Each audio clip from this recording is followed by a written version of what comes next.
for stream here on Twitch. I'm NextJGGen24, and today we're going to pick up where I left off in my grind of March to October with the Seattle Mariners. So the last time you guys saw me, we started this. We got off to a good start, and then we had some bad games. I was put in bad situations that I didn't like, and couldn't come through. But you know what? It's okay, because now we're in a bit of a better situation, if you ask me.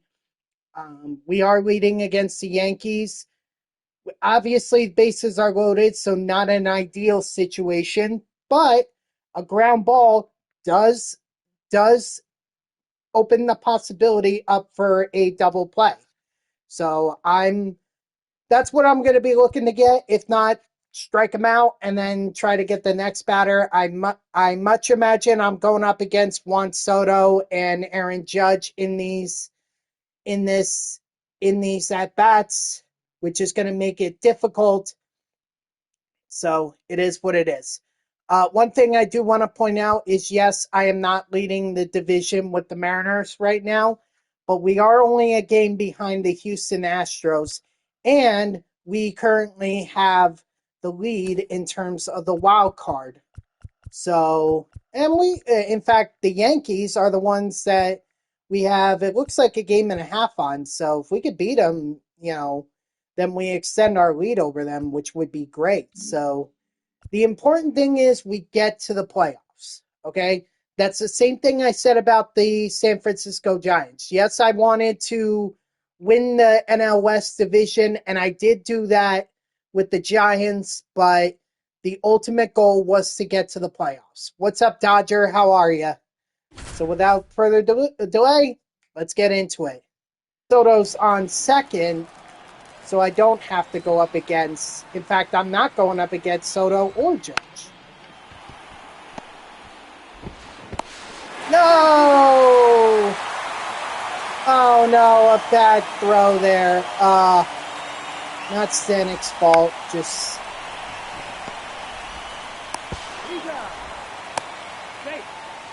a bad throw.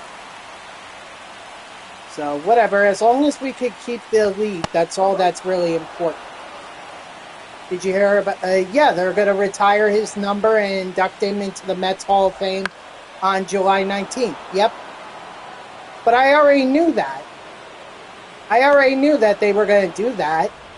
They announced that, 2 weeks ago. I don't know why ESPN... Unless they changed the date. Maybe they changed it, because I think it was supposed to happen on June 8th or June 9th. So maybe they changed it. They changed it back a month. I'm not sure, but yeah, I knew about that. I knew they were going to retire his number. I even asked my sister, because David Wright, she told me that when David Wright gets his number retired, she wanted to go to that ceremony. Unfortunately, I think she said no when I asked her, when I showed her it was in June, because she's running in California, but maybe it's in July now, so I gotta circle back around with her. No, but obviously that was very well deserved, and it was expected. Okay?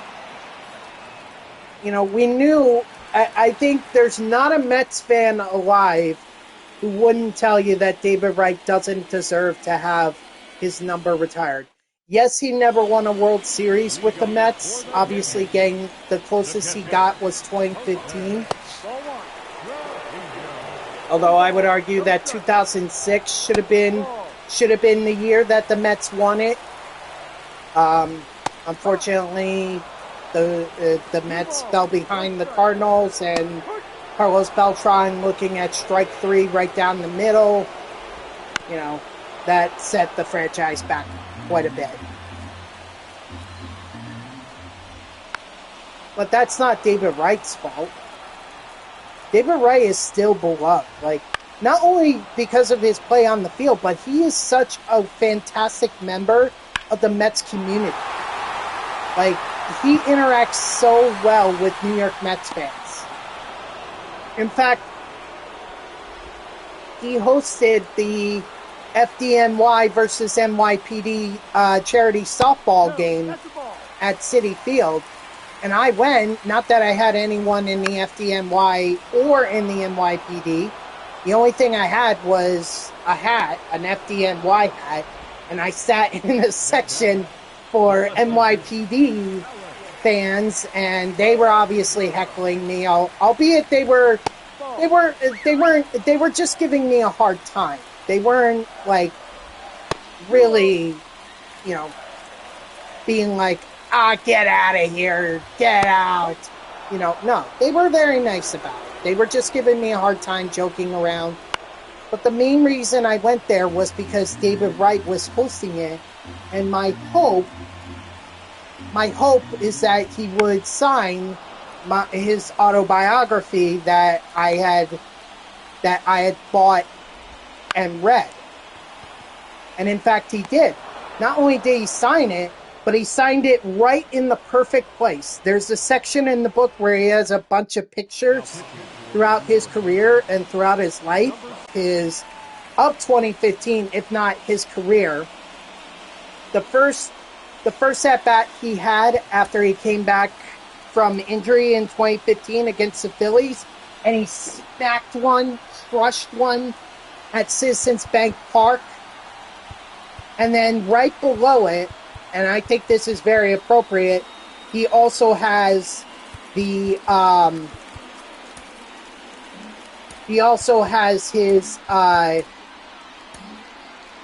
home run that he hit in the 2015 World Series.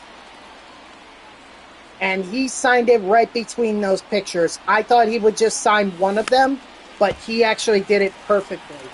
So I was very excited about that. And I made sure to tell him, like, hey, it was a great read. I loved reading. You know, I never considered myself much of a reader, but if you could give me an autobiography, especially with a player that's linked to a team I like, I mean, I'm never going to turn down an opportunity to read it. Like, I have R.A. Dickey's autobiography in my closet. Okay? Yeah, he was only on the Mets for a few seasons, but he won the Cy Young in 2012. And I think he would argue that that was probably the best moment of his career. I don't think he ever won a World Series, but that 2012 Cy Young Award, I think that means the world to him, and I think he prides himself on that. So, you know, of course, in that biography, that came out before the 2012 season, so it's not like he goes in depth about the 2012 season. In fact, I'm pretty sure this came in at the end of the 2011 season, because that was where, in the book, he talks about Carlos Beltran being traded from the Mets, and that happened in 2011. He was being traded, I think, to the Giants or to the Cardinals, one of them. Anywho. Now number 46. So, you give me a biography of a player linked to a team that I like, and I'll tell you, I'll read it. Mainly because I want to see what that player's insights were of the team. You know, David Wright's insights to two very memorable years in the Mets' history, 2006 and 2015. I enjoyed that because those were the years that I grew up watching. 2006, I was only... I had just turned 10. And then in 2015, I was a sophomore in high school or in college, and I was watching it unfold. Those 2 years, aside from this past season, 2024, those two were the most remarkable seasons, in my opinion, as a Mets fan. And yeah, there are a lot of people who say, "Oh well, what about 86 and 69?" I wasn't alive for any of those seasons. I wasn't alive. So, like, what do you want me to say? I can't speak to. Obviously, they were two of the most important years in the Mets history because those are the 2 years that they won the World Series. But I can't speak to a full season of that. I mean, the only person I know who can is my dad because he lived through both of them. And he grew up as a Mets fan, which is funny because my grandfather, he would talk about doing delivery for coffee beans throughout the Bronx.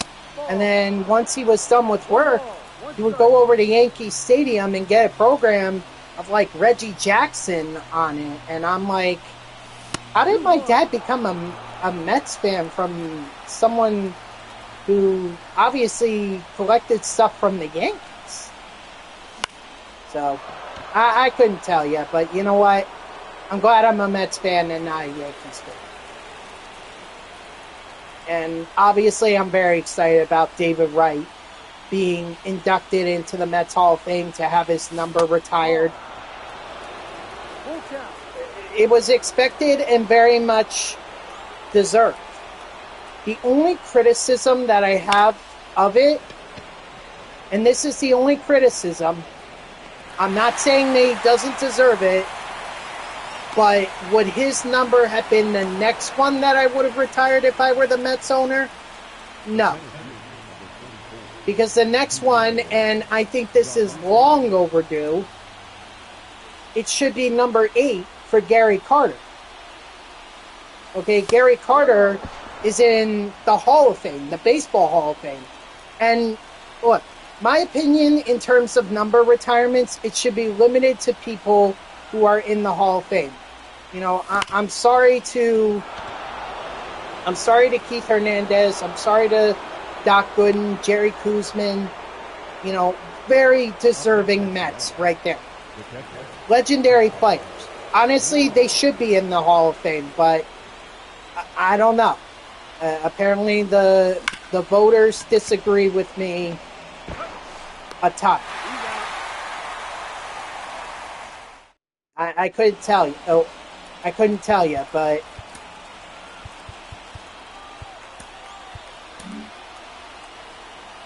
I really do believe that numbers should be reserved. Numbers that are retired should be reserved for guys who are in the Hall of Fame. Because obviously those are the players that are recognized as the greatest of their, not just of their era, but the entire history of baseball. Like Mike Piazza, greatest home run hitting catcher of all time. No one, I don't think anyone is going to dispute that. Because that is, he holds the record for the most home runs hit by a catcher.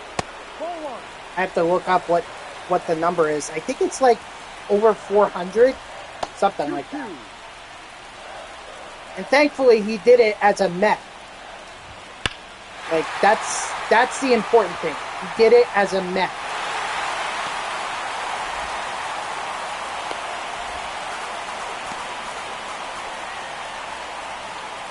Are you going to tell me, seriously, that we're going to lose this game? No. That was a strike.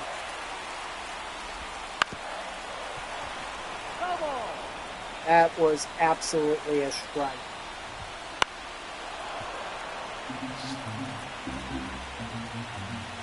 You know, but either way, Mike Piazza deserved to have his number retired. Tom Seaver deserves to have his number retired. I think, and then there's Casey Stengel, the first manager in Mets history. Okay.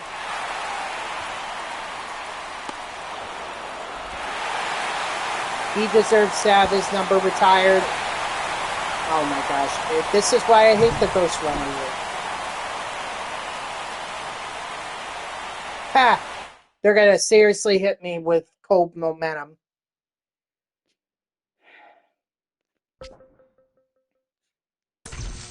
I'll be honest right now that it seems like to me that this is a this is a March to October that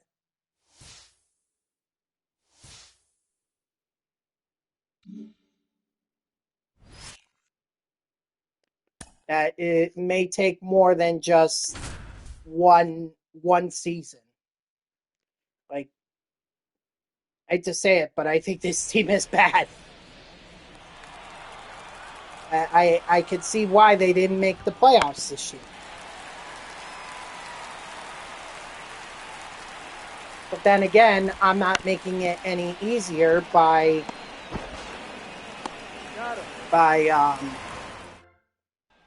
swinging first pitch, not really being patient, not driving in runners when I have them in scoring position. What's up, Grayson? How are you? See, like, I swing at that stupid crap. And I didn't need to. I could have just let that one go. But I'm not being patient.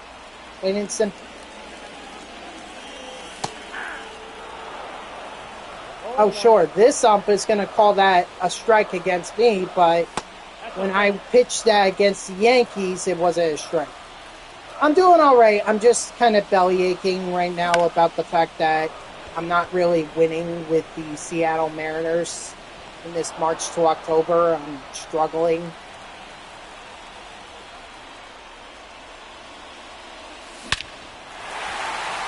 Well, at least Luis Urias is going to come through for me.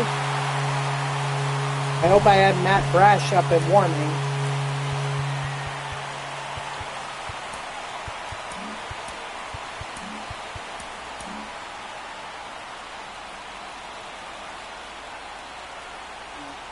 But that's why I need to make trades. Oh, that's out. When the Mets retiring July 19th. That's what ESPN says. I thought they were going to do it in June, but ESPN says they're doing it July 19th. Which actually might be better because, you know, maybe I can show that to my sister and say, hey, do you want to go to that game? Because I was just explaining earlier how my sister was telling me she wanted to be there. I'll be honest, Grayson, it all depends on my sister. All right? Because first of all, those tickets are going to be insane. All right? When they retired the number for Keith Hernandez, dude, it was packed. Okay, I went to that. It was packed.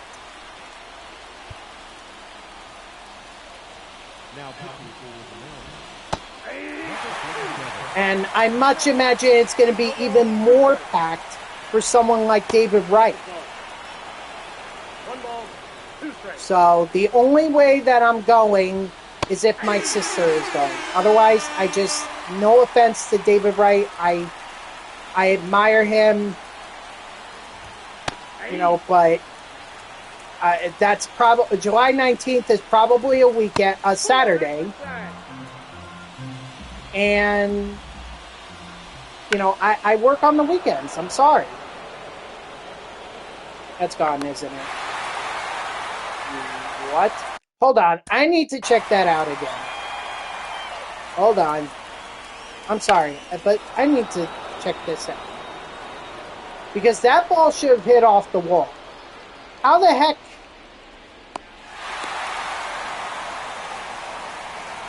Look at this.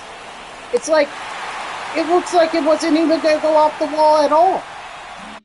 But the icon said the ball was going to go off the wall. In fact, I was actually afraid it was going to go over the wall.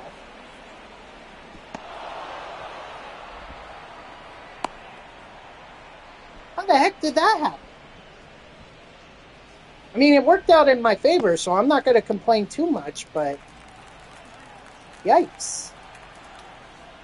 What you gave? No, it does not, Grayson. It does not. So, I'll ask my sister. if she wants to do it, then I'll do it with her. But if not, I mean, it's too difficult for me to go out to Citi Field on the weekend. Like, probably the best day for me to go is Tuesday, because that's a day where I'm going to be back on my normal sleep schedule, and you know, I'm going to be fine, or I'm going to be awake to be able to go to it. I had a voucher from the Mets for doing the blood drive last year, and I should have used it, but I didn't. I think they're doing the blood drive again. I forget when, but you know, I may consider doing it again if it means I get a couple tickets to a game, especially on Tuesday.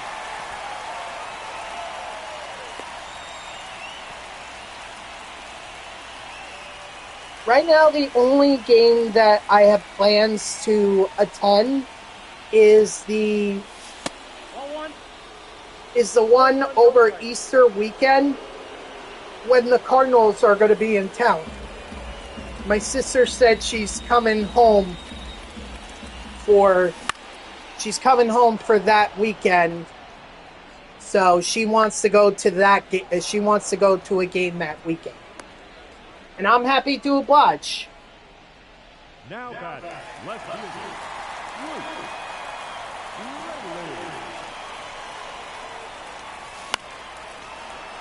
So, but that's the only game that I plan on for right now.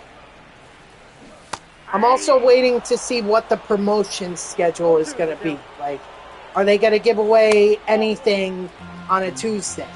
I mean, that seems silly to think. Like, you would think that they would do more promotions on the weekend because that's when people are really going to go out to the games, but they got to draw in crowds during the weekdays as well. So a giveaway is a very good way to do it. So we'll see. We'll see. It all depends on the promotion schedule, and it also depends on what my sister wants to do.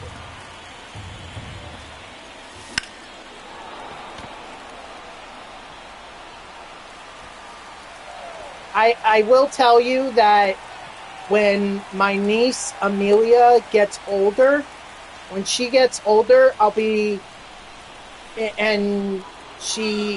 if I could get her interested in baseball, then I think I'll go to more games with her. I'll go to more games.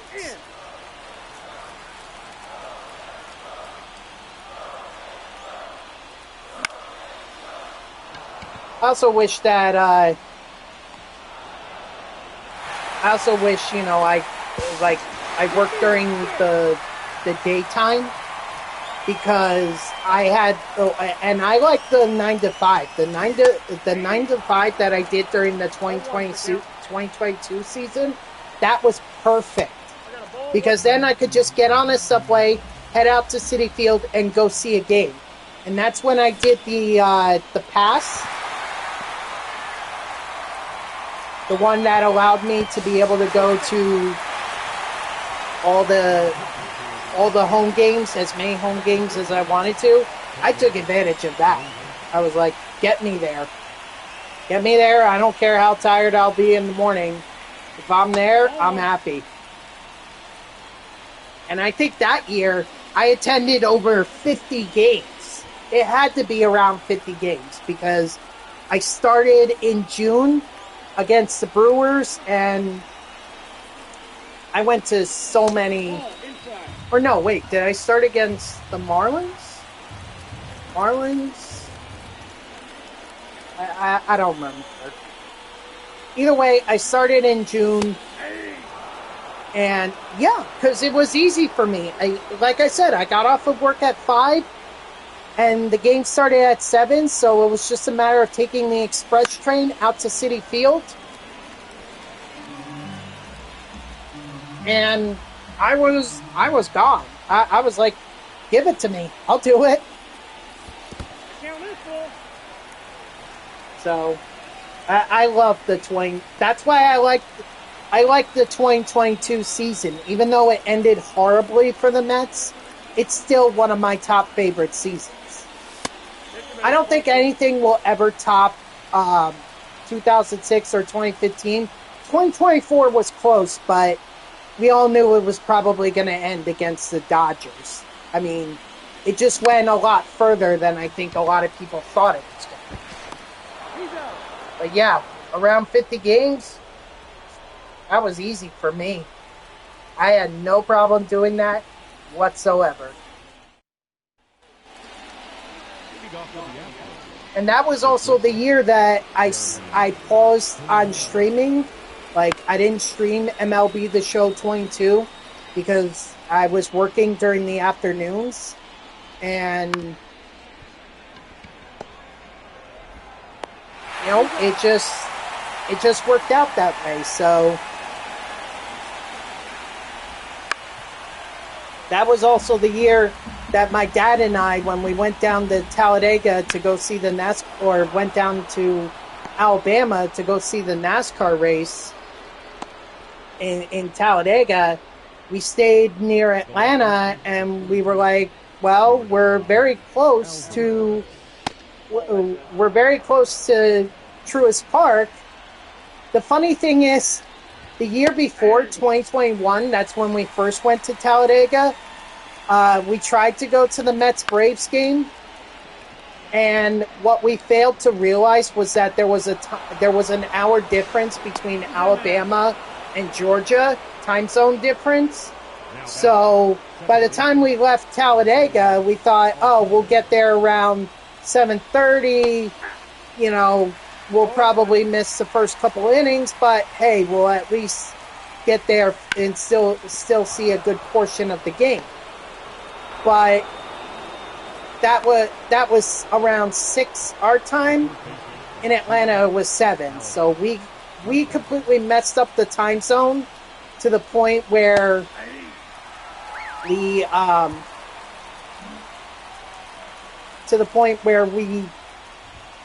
where by the time we got into the game, it was already the 7th inning. It was like, why did we even bother?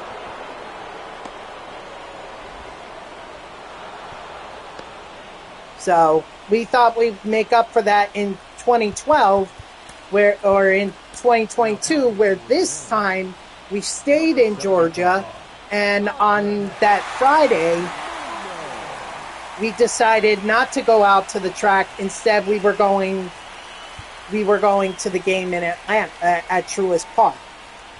Unfortunately, it was very miserable to watch that game because it was watching the Mets collapse. But you know what? It is what it is. Oh my God. What is up with the Mariners? I give them a 4 freaking run lead, and they're blowing it. Number 16. What the heck? Is Munoz just an overrated closer? Is this bullpen overrated? Strike 3, sit down. You gotta go. Oh, you're talking about the Reds and Braves at Bristol Motor Speedway. I know what you're talking about. Yeah, that'll be interesting. That'll be something. Strike 3, sit down. Oh, thank God. Oh my God. I did not think we were going to win that game. I'm glad that the batter swung at the pitch that I threw that hit him. It's like, what the heck are you doing? Either way. I don't think I'm going to go to it because I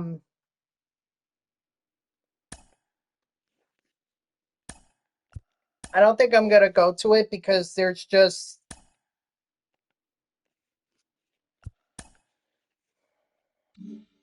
there's just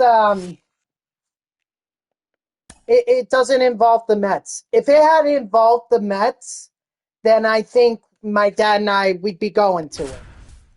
But since it's Braves versus Reds, I mean, there's really no vested interest in us going to that game. I'm sure it'll be interesting, but in terms of would we go to it, I think I got to pass. Bristol, Tennessee is quite a drive. Like, it is quite a drive from where we are.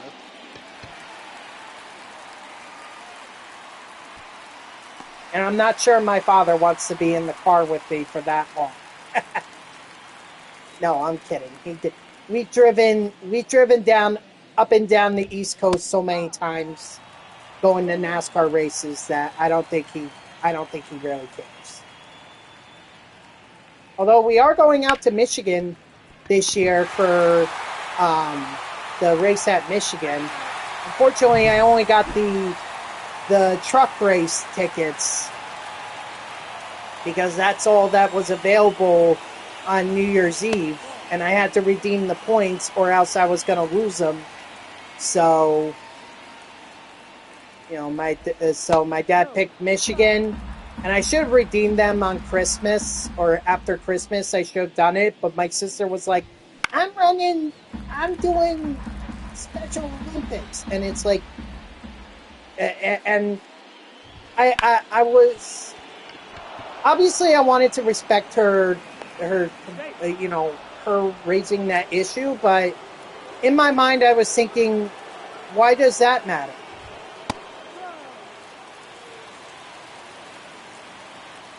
Oh yeah, absolutely, dude. My dad and I, not only are we Mets fans, but we're also NASCAR fans, so we love going on those road trips. He's just happy that he gets to go to the pull-it yards, the car parts where you pretty much go in and you pick whatever part you want, and then you can grab it and pay for it. Well, you're gonna have to work for it, but he loves doing that. I personally don't care for it, but he loves doing it. So, yeah, he's a good father.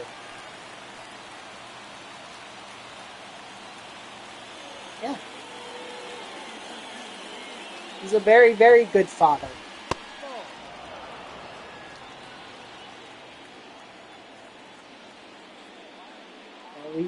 Our bond is over the Mets and NASCAR.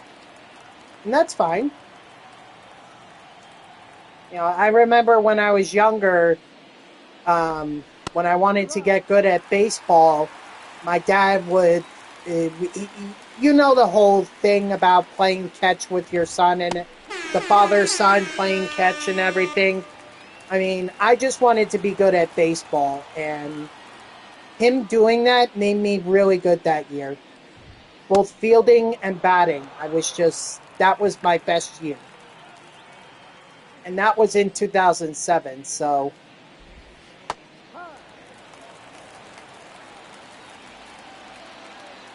I really do credit that year to my dad because he got me ready. And that's the important thing. You always got to stay ready. You want to be good at something, you got to practice it. And unfortunately, I found that out the hard way because after that season, I just wasn't good. I was not good at all. I couldn't hit. I couldn't field. It was like, why do I even bother? Other than my love for baseball. But that's okay. My dad and I, we have a very good relationship, so.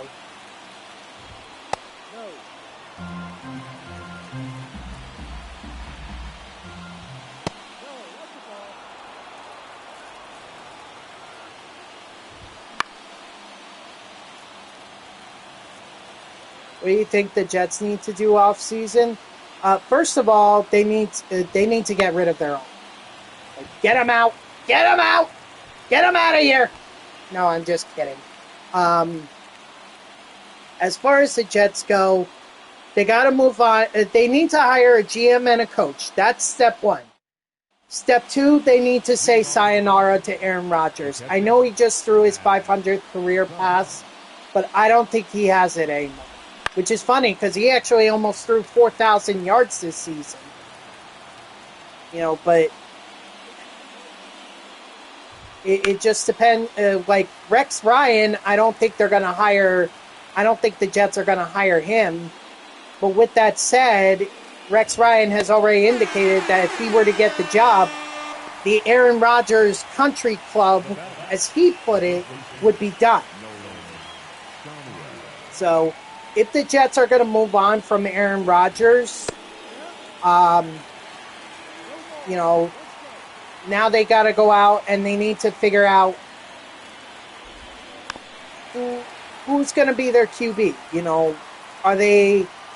Has Jordan Travis learned from Rodgers, and could he be a good quarterback for the Jets?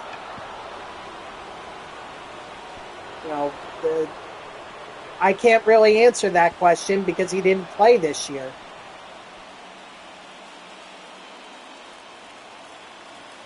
So I don't know what Jordan Travis learned. Are they going to bring back Tyrod Taylor? I mean, Tyrod Taylor,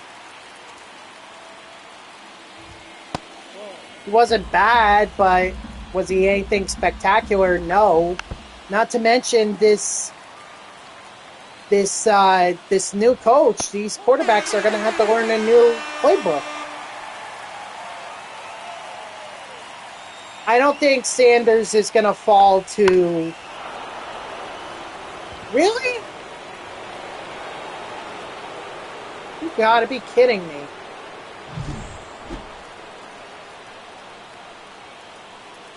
The universe is against me in this March to October. They do not want me to succeed with the Seattle Mariners.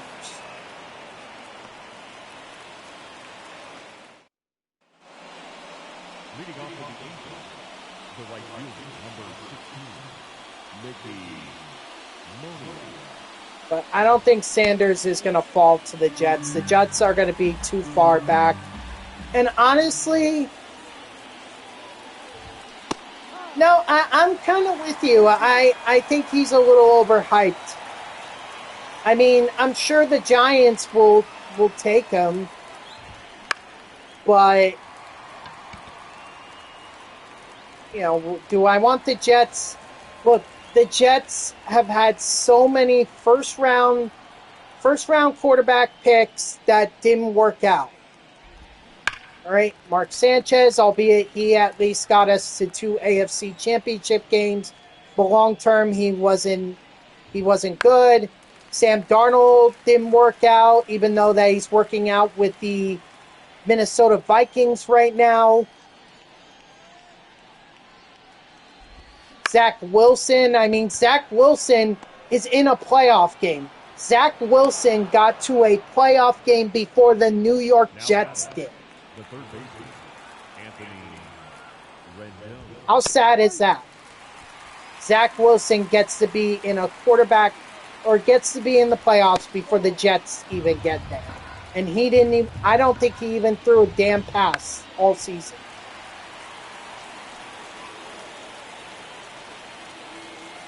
He may have, but I just don't know off the top of my head. He didn't do it as a starter, I don't believe. I think they went with Bo Nix.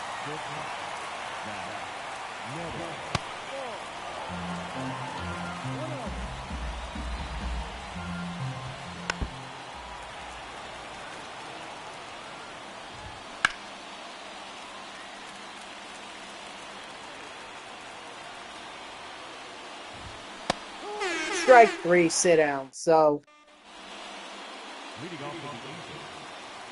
I don't know what the answer is to the Jets. I don't think it is drafting another quarterback because that has not worked out. Holy smokes! Thank you for giving me a lead, Mariners. Thank you. Oh my gosh. That is exactly what I needed.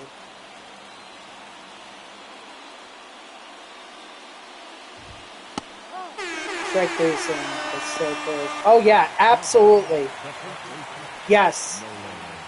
Yes, you are absolutely right. I've kind of, I hear so much about it at work that I've kind of, well, actually, this is the first chance I ever had to comment on it would have been on Sunday, and I kind of didn't really focus on it because I was focused on the Mariners. But yeah, absolutely, you know, that's scary, and the other thing that's scary too is like how many more of these military members or servicemen, like, are they being radicalized too?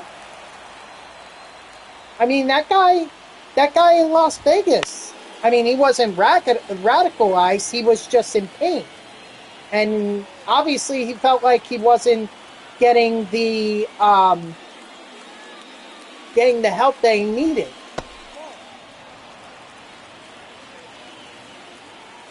You know, but this really begs the question, like, we need to, do these service members, do we really need to pay more attention? Because the guy in New Orleans was radicalized by ISIS, and this guy in Las Vegas, he was dealing with mental health issues. It is pretty scary. I absolutely agree. And the even scarier part is that it could have been much worse. I mean, the guy was ready to blow things up. He had bombs placed across New Orleans.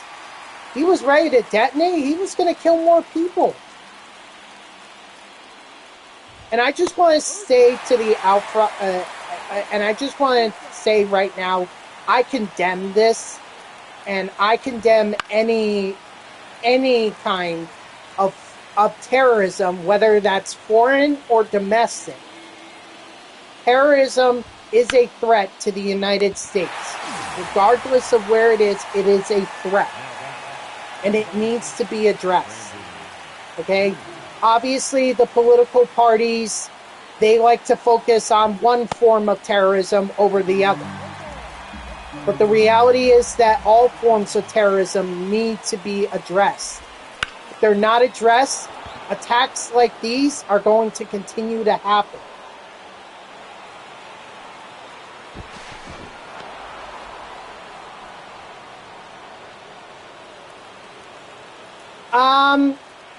I mean, they were both in the Army. I don't know if they both served in the same... That's not really something I heard. I think they served at the same time, yes. They both served in Afghanistan, but as far as knowing each other, that's not really something I heard. I think it was merely just a coincidence. All right, and let me clarify that I do not think what the guy in Las Vegas did was domestic terrorism. That is not. Okay, this is a guy who had serious mental health issues. And I think, obviously, he had some form of planning, because there was no indication that he wanted to send a message to President-elect Trump. You know, in fact, people said that he didn't even hate Donald Trump. I think they said he liked him. Take me out of the game. Oh my God, take me out. Oh my God, this is just begging for trouble. They better take me out as soon as things get hairy, because they need to... But anyway, what I was trying to say, this I do not believe was domestic terrorism. I don't think the guy was trying to send a message to Trump. I think this was purely, he was struggling mentally. He was asking for help. He wasn't getting the resources he needed. And he felt like this was the only way to raise the issue. Yep. Yes, they did. In fact, they also found incendiary materials because Din Jabbar was fully set on blowing his house. He did not want people to know what he was doing. So yes, you are absolutely correct in saying that. Yep, Din Jabbar knew exactly what he was doing, albeit not so much about making bombs. That well, he knew how to make bombs. He just didn't use the right detonator, so he kind of screwed himself on that.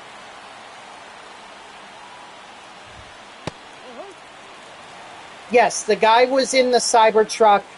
In fact, they said that he shot himself to death before the Cybertruck blew up.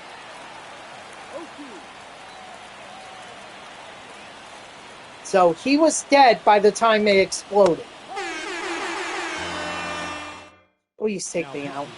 Thank you. Oh my gosh. And thank God he got the win. A +2, I'll take that.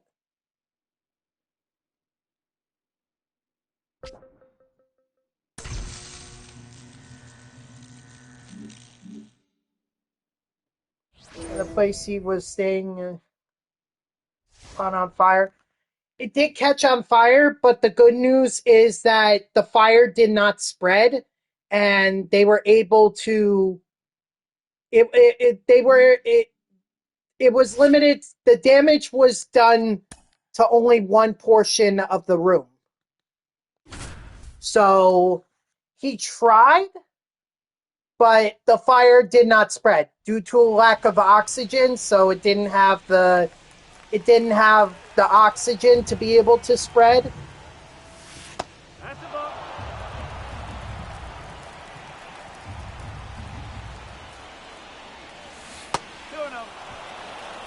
So he clearly did not. Some things definitely screwed up that in the end I think really helped out, or really helped keep this, give the information we need to know what he was doing and how he went about it. So yeah, it was an Airbnb. And he also visited New Orleans on multiple occasions planning his attack. He used meta glasses to record the places that he ended up targeting. So he knew what he was doing.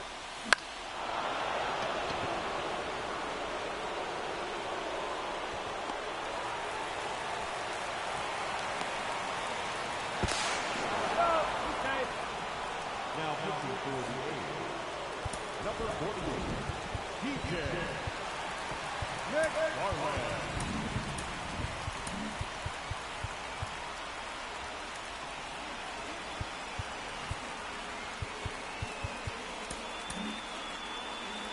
He just made little mistakes that ended up saving so many lives. So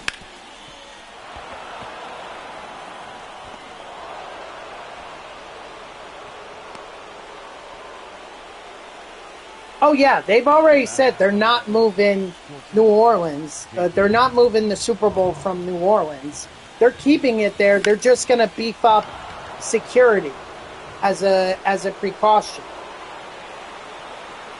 The Super Bowl, I can tell you from personal experience, because the Super Bowl was held at MetLife Stadium, they take security around the Super Bowl very seriously. All right, I mean, there were even officers in my town that were on guard for any kind of threat. I don't think there was any threat. Obviously, the Super Bowl went off without a problem.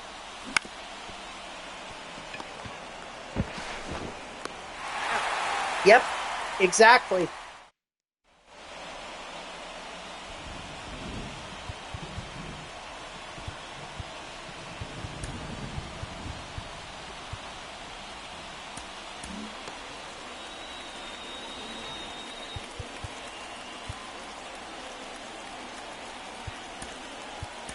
Now pitching for the Mariners, number 45, Ryan Stanton. So I think there's going to be plenty of security around the Super Bowl. I don't think that's going to be an issue. I think the Super Bowl is going to go off without much of a problem. You know, but again, I think we need to really focus. We really need to focus on all forms of terrorism, not just foreign and not just one form of terrorism over the other. Both foreign and domestic terrorism needs to be addressed. And the mistake that the parties are doing right now is they're separating it and making one issue bigger than the other. And that's a mistake. That's an absolute mistake. Any form of terrorism needs to be addressed. So my hope is that, you know, lawmakers eventually get it and start figuring out ways to address terrorism. But I'm not holding my breath, because I think one form of terrorism is going to get more attention than the other. And that's both Republicans and Democrats are making that mistake. Obviously, Republicans want to focus on foreign terrorism. They want to focus on terrorism inspired by ISIS and Al-Qaeda. Fine. But what about domestic terrorism? And the Democrats made the same mistake too. Because now they focus so much on domestic terrorism that they failed to address foreign terrorism. Yes, it did snow here, but it was only a couple inches. All right, the areas that mostly got impacted by the snowstorm was like Washington, D.C., Baltimore, Philadelphia. You know, those places are further south from where I am. And it's funny because you would think that the further north you are, the more snow you're going to get. But this just made its way over D.C., Baltimore, and Philadelphia and dumped tons of snow over there. Meanwhile, here in North Jersey and around New York City, I mean, you would know that there was a snow like shower. Like there was definitely a coating, maybe an inch. But other than that, there was really nothing.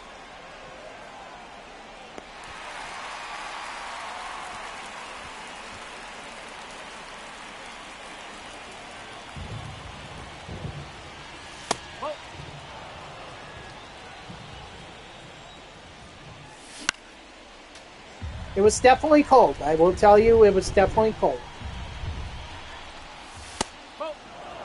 If you ever try to hold a soda with ice in it while you're outside and it's freezing, that's like one of the worst feelings in the world, because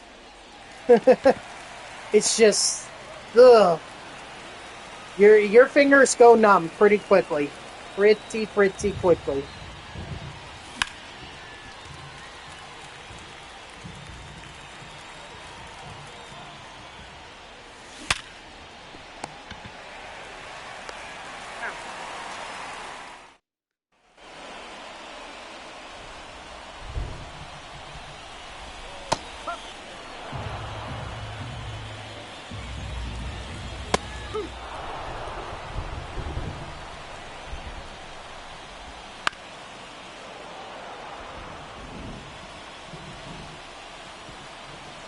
But I understand that some parts of the southeast are getting tornadoes. From what I understand from this storm, you know, have there been tornado warnings in your area, Grayson?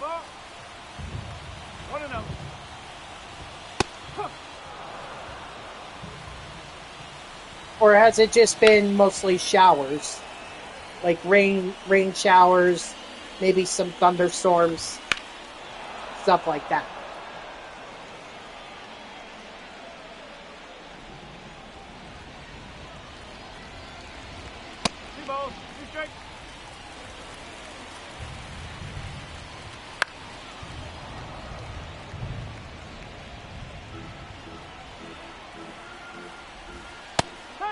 Strike 3, sit down.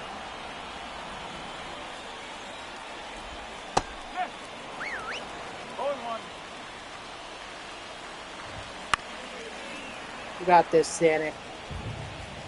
I have faith in you.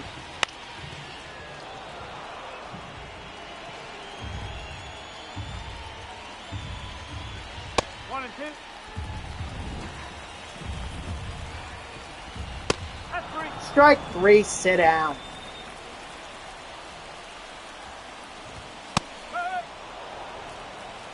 No ball. 1 strike. I'm glad they finally gave me the opportunity to bring up Brian Wu. That's what I was waiting on. And then the Twins offered me Day Scalfini. And I was like, I gotta take that because he fills an immediate need. I needed to get Emerson Hancock out of the rotation. Strike 3, sit down. Attaboy, Stanek. Told you I have faith in him. Oh, they're not going to give me a bonus for a blowout? Ugh. All right, Dodger, I see that. And perfect timing just as I finished up the game. So we'll go ahead and do the 1v1 as soon as the thing is done simming here. Ooh, fast track. Okay. Who are we going to go with? Because they're giving me a lot of options here. Let's see, 62 overall. Catcher. Nah, that wouldn't really work. I mean, I guess I could just go with this guy. Get him up to 69 and then, just keep him down in the minors. Well, they say his overall, his potential is a D. If I can bump him up to 69, yeah, I'll develop him. He's very close to getting up there, but unfortunately, I don't have anywhere for him.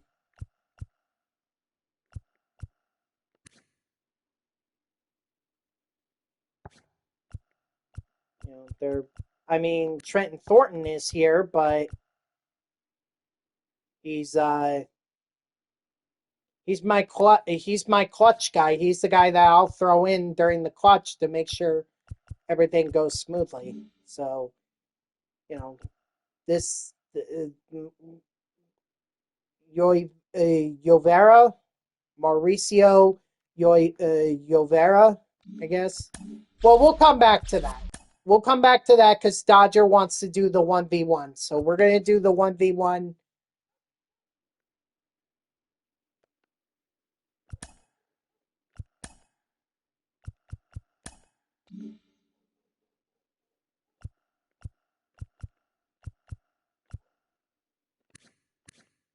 Hold on, I want to make sure that I have... Oh, wait, these are... Nope. Oh my gosh. Okay, forget it. Forget it. I'll just focus here.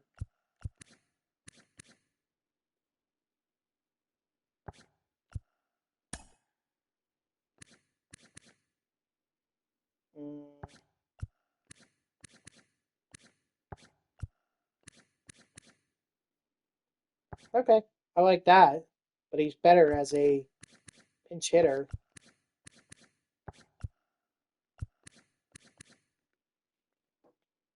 Ooh, definitely like Roberto. Okay, I'll put Roberto in. Alvarez...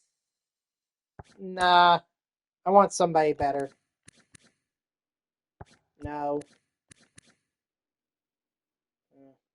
Yeah, not bad.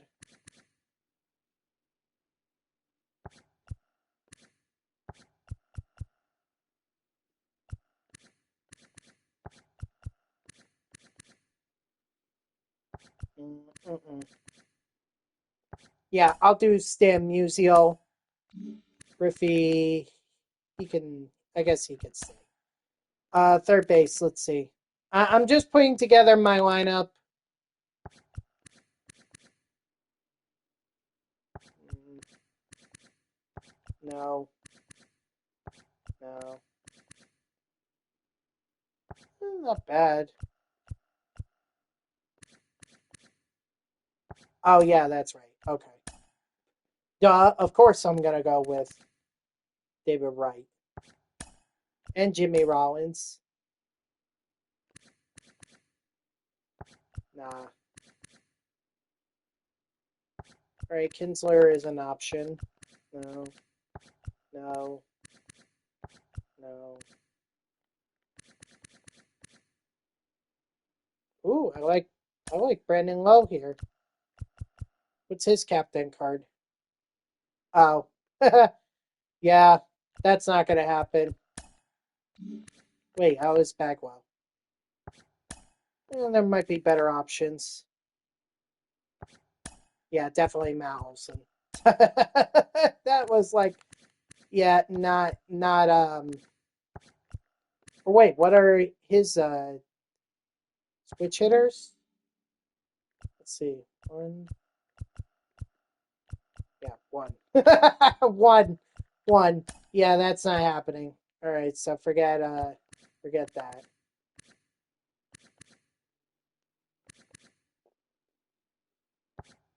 No, I don't have any Miami Marlins guys on here. Carter ain't a bad option.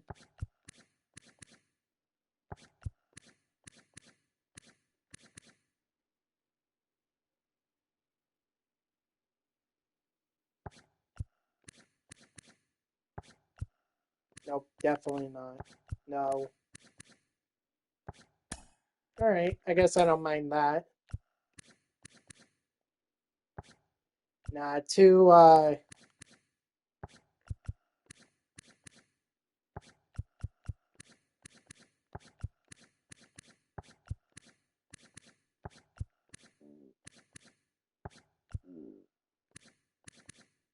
no, nothing. I didn't mind that. I didn't mind it. But I think I like Ludwig better.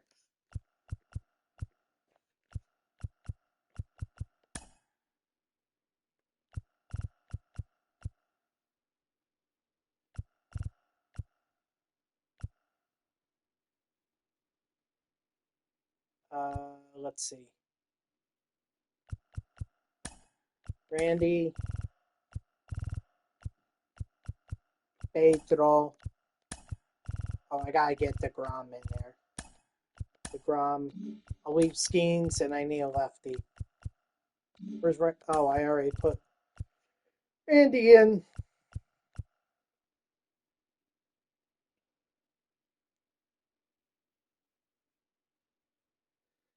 Guess I'll do Cueto. Why not?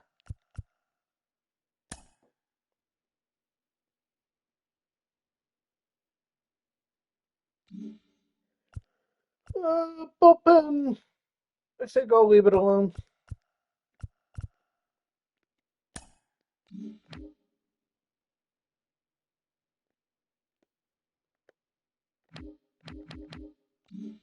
All right.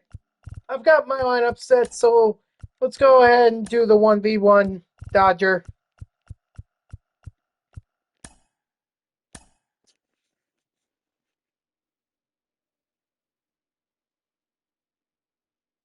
Oh, right.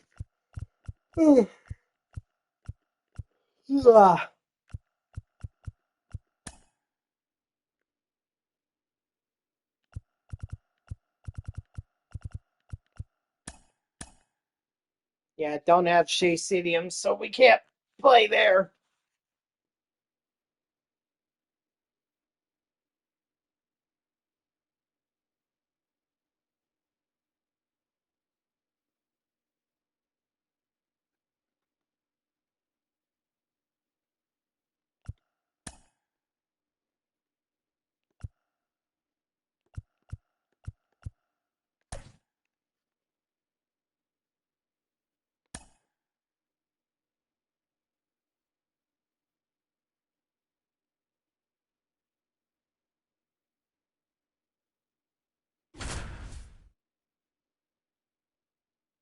Oh, if you guys want another interesting tidbit about um, some news that actually kind of relates to me, um,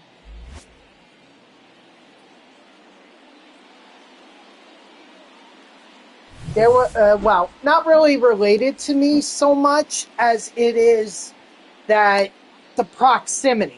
It's really that this news is much closer to home, closer to me than Leading I off think for the a Nationals, lot of people realize. the But if you 7-year remember Jackson that woman Maryland. that was burned on the subway car in New York City, if you guys remember that story, that woman actually lived near where I live. And not only that, she also went to a high school that was very close to where I live as well. She went there in the 80s, so obviously not around my time. Off the plate, ball one. But she yeah, I mean, she did cheer. She was I forget what she planned on doing.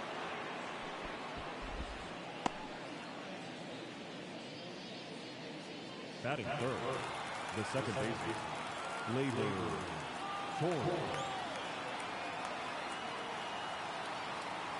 But they said she went to a college that's nearby, Montclair State College. It's now Montclair State University.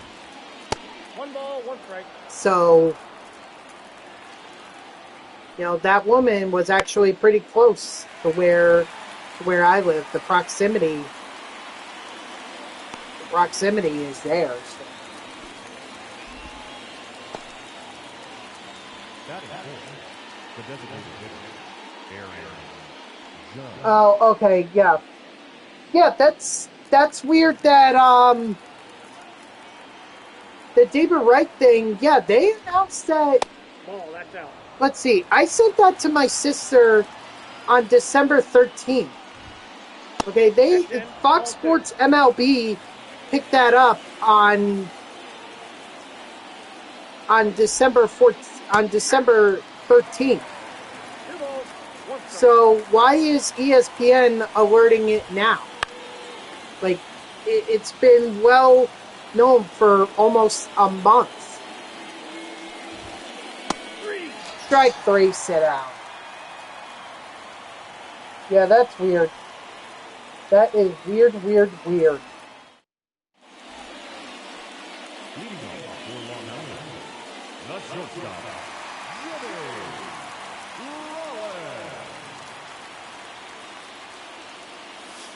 Ball, that's in. And also, I don't understand why the Mets are announcing it now. Like, this was I guess. I got a ball, 1 strike.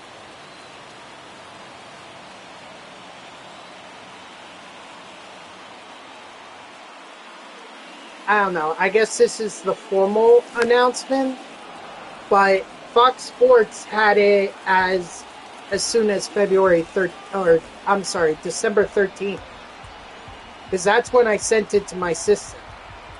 So I guess the Mets are just formally announcing it. Very weird.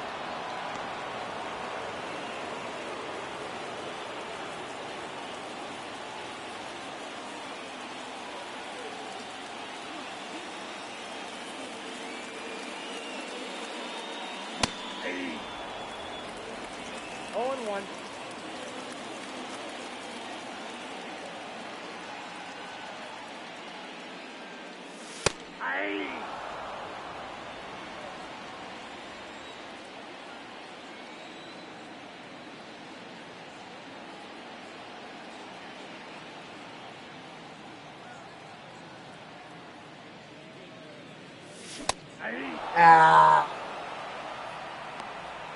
Batting third, the designated hitter, Ryan Lundqvist.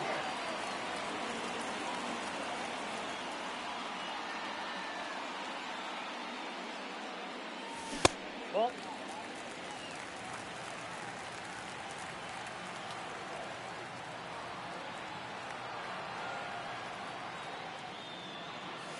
Aye. 1-1. Just got under the, well, even if I had made contact with it, it just would have been a fly ball. So,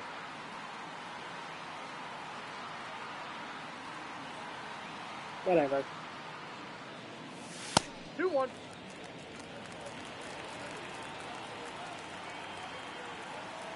I'm surprised no one's commented on the shirt that I'm wearing. It's a Harry Potter shirt. Oh, Ryan Ludwig! Dang, man! Alright.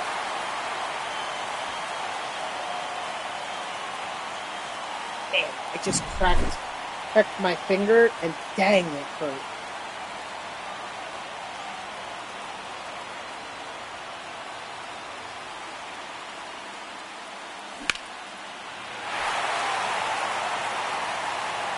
Well, that's all right. We got a home run out of it, so. But yeah, it's Hufflepuff. You know, I determined that I was a Hufflepuff. First of all, it's not like I'm into the Harry Potter series at all. Like, my only interest in it was playing Hogwarts Legacy. And I did the whole thing, and my option, or the option that I selected when they were like, select a house, you know, I told that, or I made the character tell I'm a very loyal person. Because the fact is, I am a loyal person. You know, so the game was like, you're a Hufflepuff, and I'm like, okay, Hufflepuff it is. I feel like that's the house that people tend to overlook a lot. So obviously, Gryffindor gets the most attention because of Harry Potter. Slytherin, that's more for like the people that like to be on the dangerous side. And not dangerous like in a bad way, but just they're conniving, and they're a little, you know, they're definitely self-centered.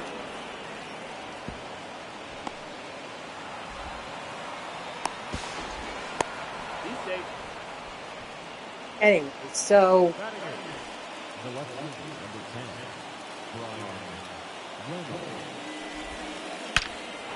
oh, that's gone. Darn it. Right down the middle. Hung that slider right down the middle.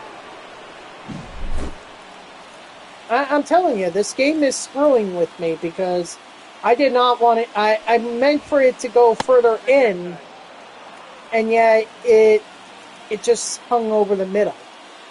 So this game is screwing with me, right? They don't want me to do well with the Seattle Mariners, and apparently they like to make me hang pitches over the heart of the plate.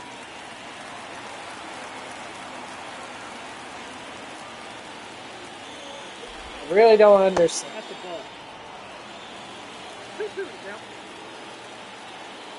Anyway, so yeah.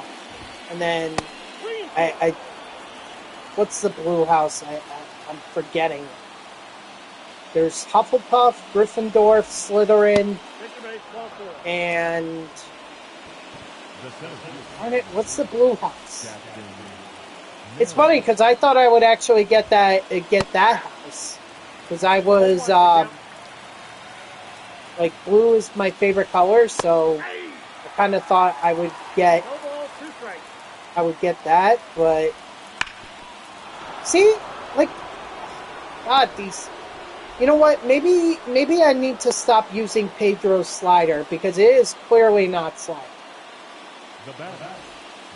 I'm just lucky that didn't go once.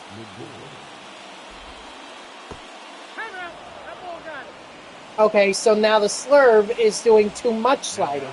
So the slider doesn't slide enough, the slurve slurves too much.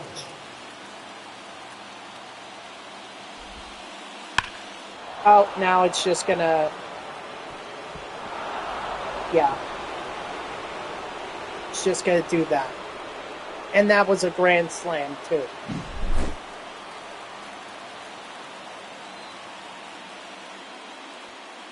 Well, I regret you choosing you, Pedro. Count 1-0. Your hangers slide, or your sliders hang, your slurves hang. I mean, is there a pitch that doesn't hang?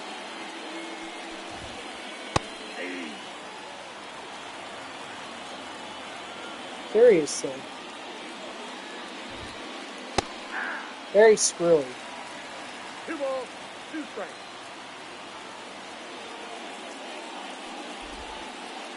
Ring 2.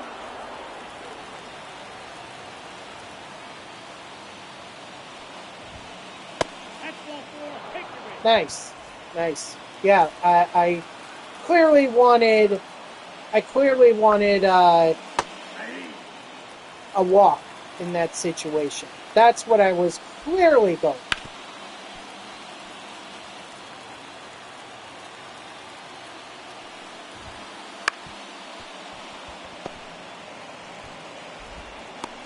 He's out. Thank God we're out of it. Oh my gosh. Yeah, but I'm surprised no one commented on it.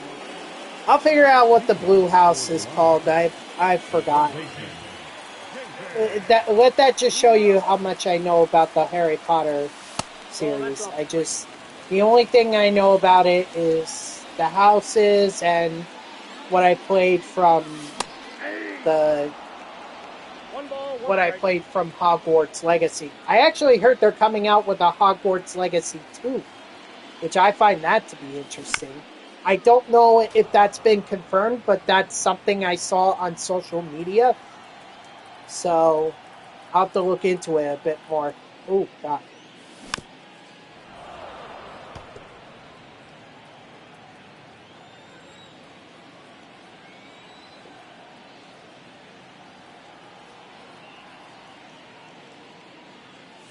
Ball inside. I mean, I had to let that one go. There was nothing I was going to do with an up and in fastball. Even if I wanted to, I wasn't going to do anything with it. At least not anything good. You know, I still haven't 100%ed the Hogwarts Legacy game. I want to, but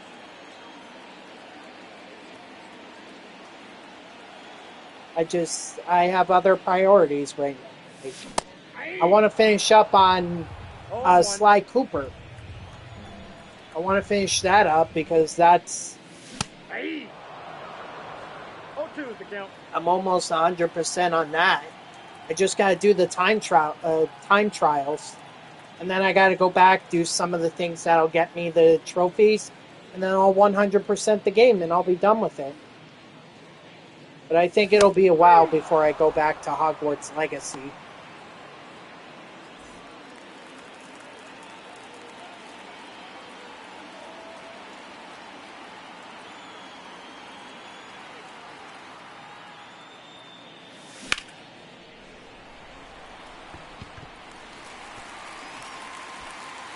Go, take advantage of that. Take advantage of it.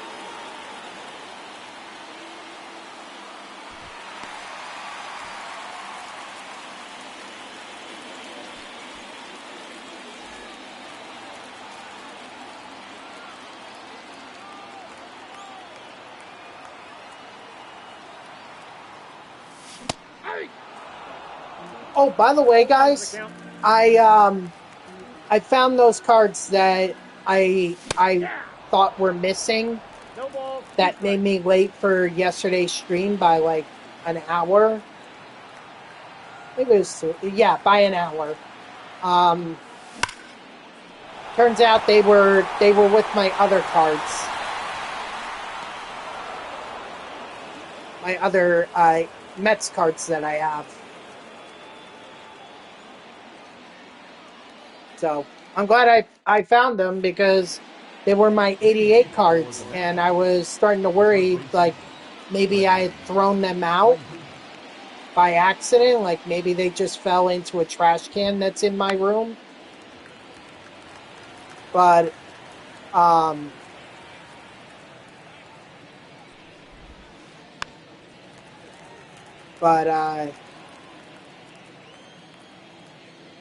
I'm sorry, I have a bit of a distraction Ball one. right now. I need to.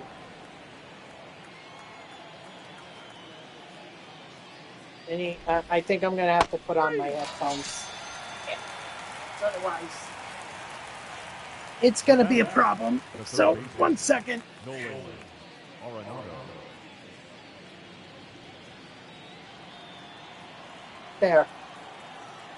Alright, this already feels better, so unfortunately that distraction downstairs needs to not be a distraction, but unfortunately if I say anything, it's gonna be a much bigger, it's gonna be a bigger problem. So it's just better that I do this. No, inside.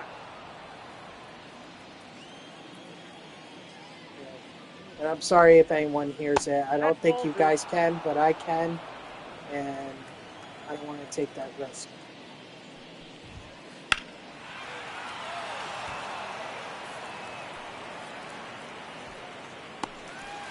There we go. The batter, the left fielder, Brian Reynolds.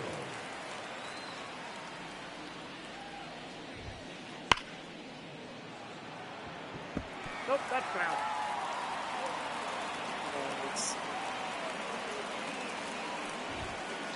Ball in.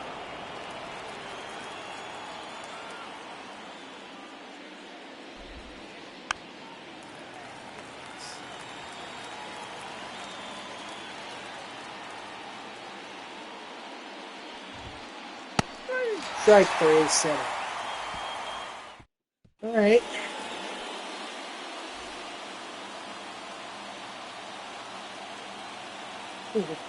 Stats all bloated from when he was hitting in the Holiday Slugfest event. 0-1. Good times. Good times. I hope they come out with a new event soon because I'm not playing the current event. As evidenced by the fact that I'm in March to October. I wouldn't be in March to October if there were anything else in Diamond Dynasty to do, but I do not want to do ranked seasons. I don't want to do Battle Royale, and you know, the event is, and it's not just me saying this, but the event is boring. I've had other people come in and say that the event sucks, and I'm inclined to agree. I'm very inclined to agree that it stinks. So,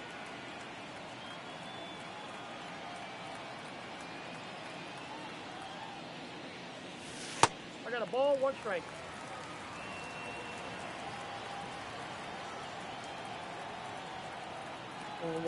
I think when they put in the Forever event, that's where I'm gonna do more of that, because hopefully they'll put in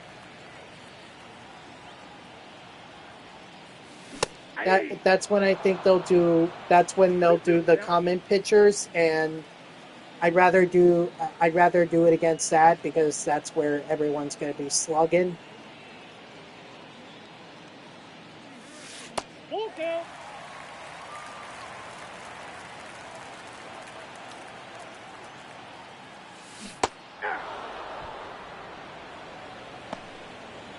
The center fielder, number 24, Ken Griffey Jr.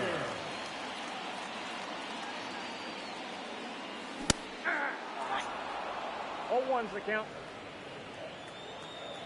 Honestly, why didn't they just go with the Ken Griffey Jr. the 99 version? Why didn't I just do that? Why am I doing this version? Unless this is one of the versions. I don't think so.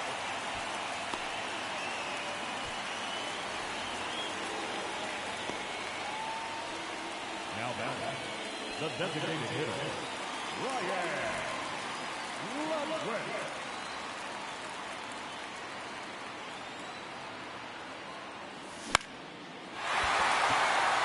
That's going to be a problem.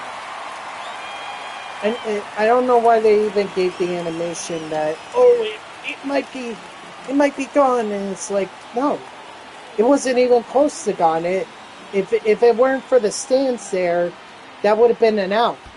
1-1.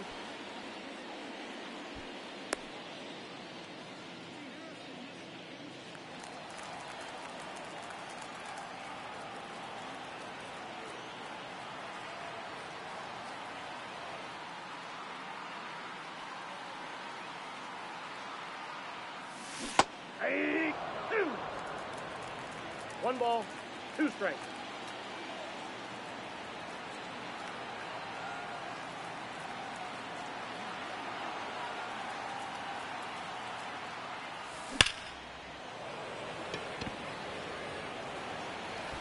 Got underneath it. Good. Oh, doesn't matter. It's 3 ups.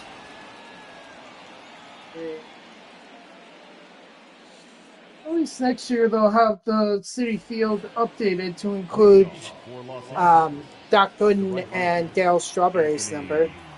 They're not going to have it for David Wright's number. David Wright is not going to have his thing in there. They'll have to wait till MLB The Show 26.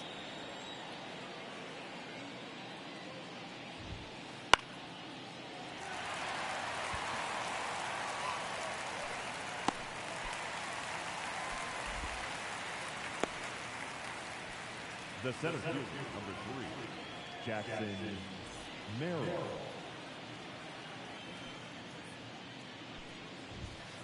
That's a ball. Ball 1, no strike. Ball, that's out.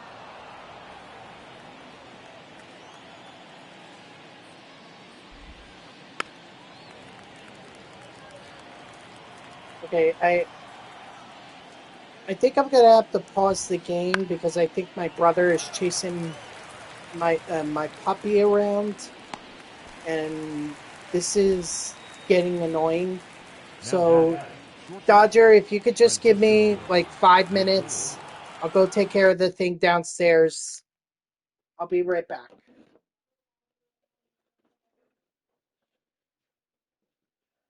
Oh, wait.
I'm sorry about that. I think I've taken care of the problem now, so hopefully no more. You know what this is? Ball 2. I don't want to discourage people from getting a puppy, but for God's sakes, if you're going to get a puppy, please understand it is a big responsibility. And puppies cannot be alone for a long period of time. They get bored, they decide they want to chew on things that they shouldn't chew on, and it becomes a problem, just like I'm dealing with right now. 0-1.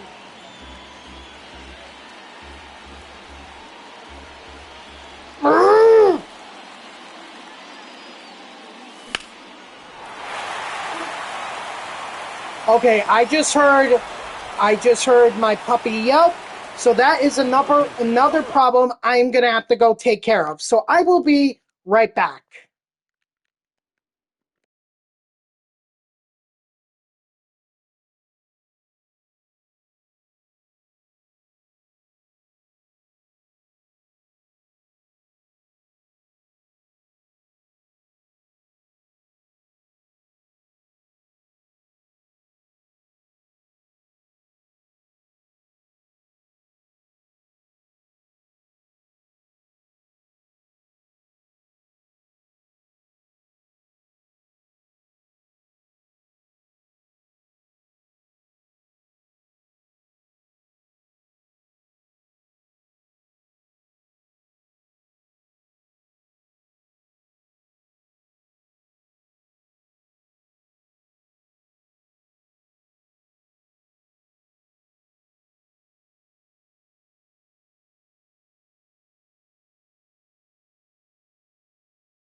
I'm so pissed off right now, guys.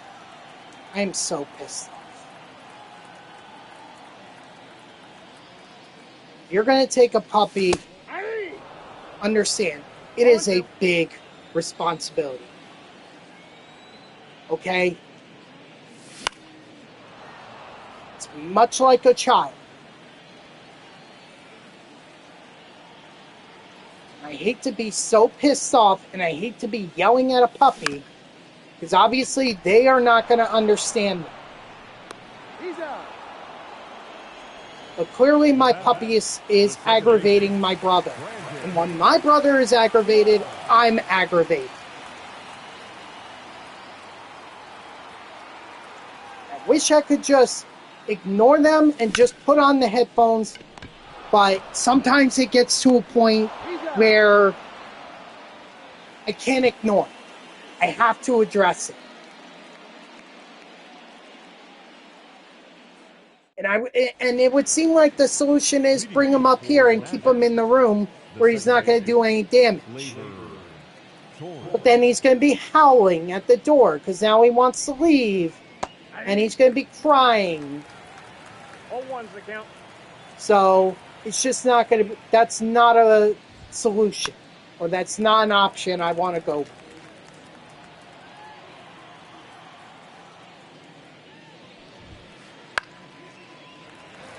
So, only other thing I could do is tell my brother to go to his room. Because the puppy is not going to bother him in there. But telling him that would only aggravate him. So, I'm fresh out of ideas as to how I'm supposed to address it, other than scorn the puppy. Which I don't want to do, because that makes me seem like a horrible, horrible person.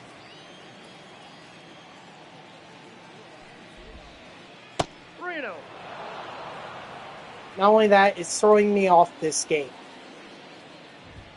Because now my focus is not on the game, it's what's going on downstairs.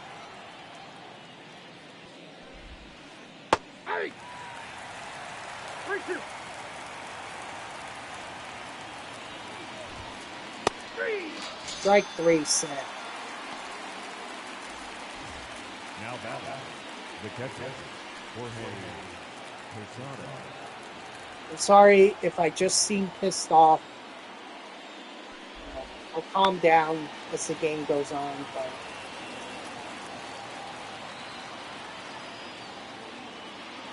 just hate dealing with this situation.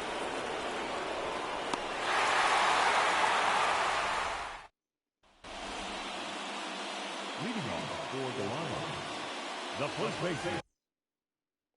So please understand that if you take on the responsibility of a puppy, it's not, it may be cute, but they will do things much like a child that will upset you, aggravate you, and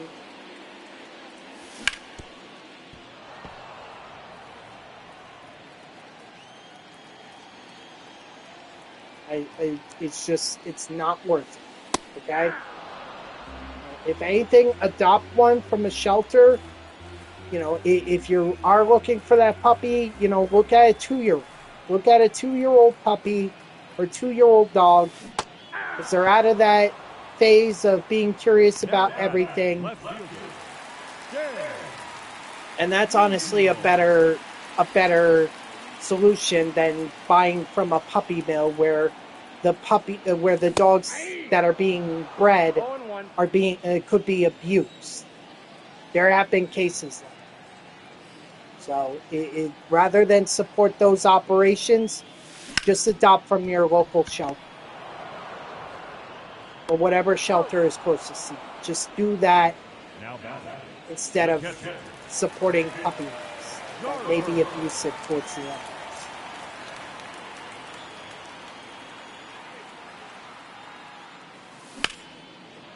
I just want to say that the puppy farm where we got not only Rocky but Ginger and Lainey as well, they're very good.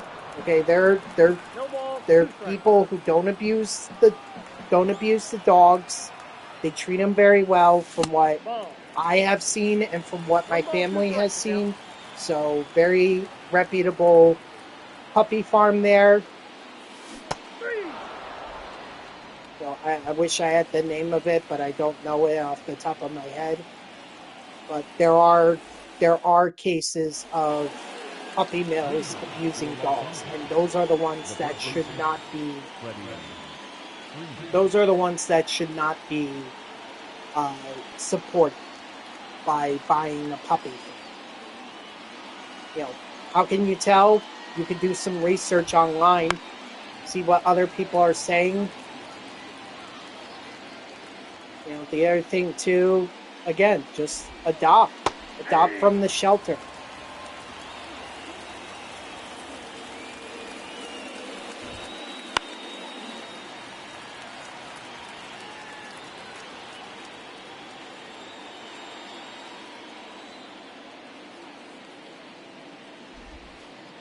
One ball, 2 strikes.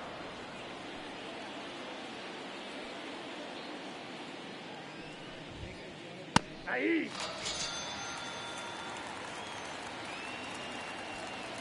Now batting, the third baseman. I think I'm okay. Things have calmed down, That's a ball. which is a good thing. Counts 1-0. Again, I hate to scorn and yell at Rocky like I did, but you can't just pet him and be like, oh, it's okay, you know, you're just a puppy. No, they gotta learn. There are things that they cannot do. Jumping up on the table and trying to grab stuff to chew on is not one of the things to do. Aggravating my brother is not one of the things to do.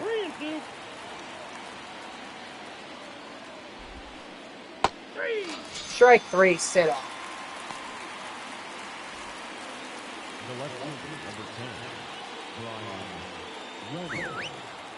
Maybe that's why I'm getting a headache, because right now I'm so aggravated, or I was so aggravated that Really? I'm so aggravated that my freaking veins are starting to pop out. Good thing I'm not bald. And I can't believe that he was not out. I can't believe that. 0-1's the count. That ball's foul.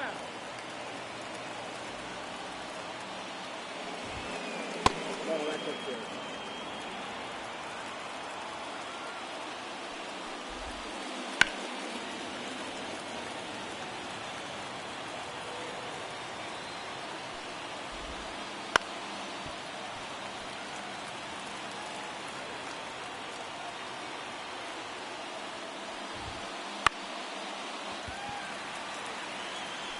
All right, that'll be Pedro's last.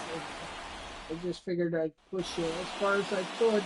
Leading off for Long Island, the shortstop. He's not pitching the next inning.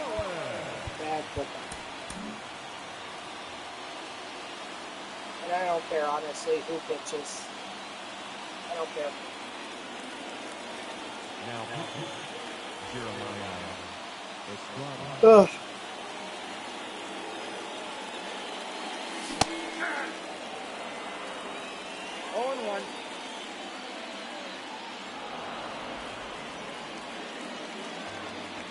Ooh, excuse me.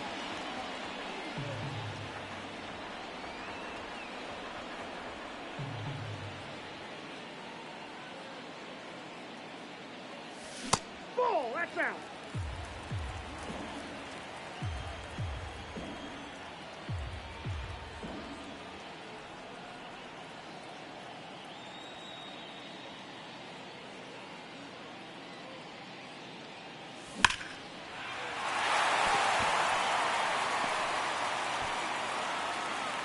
And I was going to go to second, but decided against it. I thought the ball would get to the wall, but it didn't there. Junior.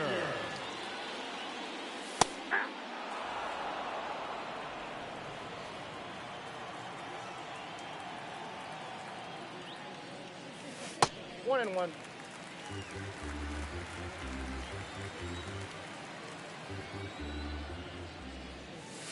Two balls, one strike. Let's see, what else?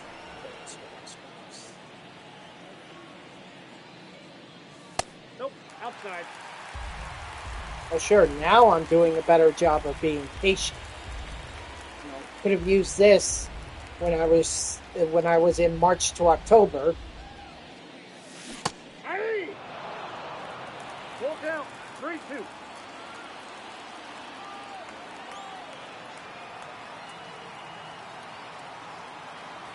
It would have helped me win more games.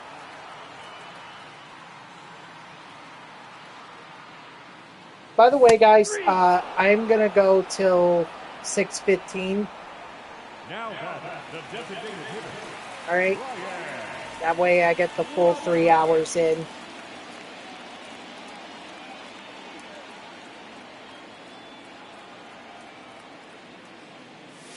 One 0.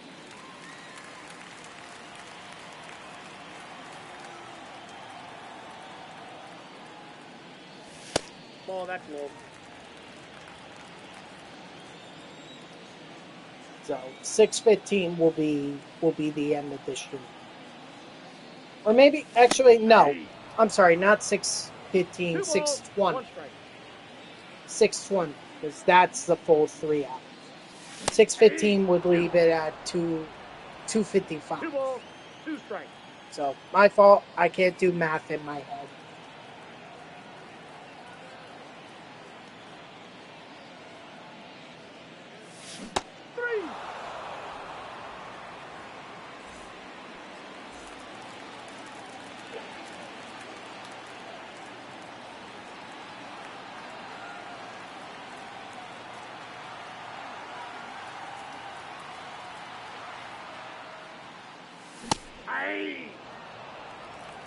All ones Well, at least they're flyouts.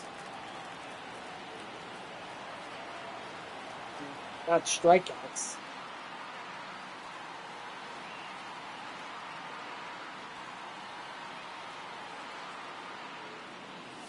Hey, 2. 0-2 is the count.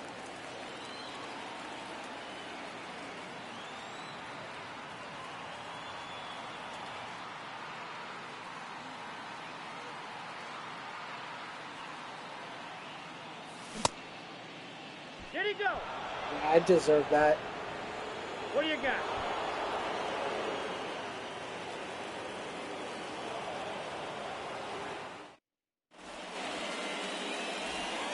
Let's get Pedro out of there. Let's bring in Kimbrel.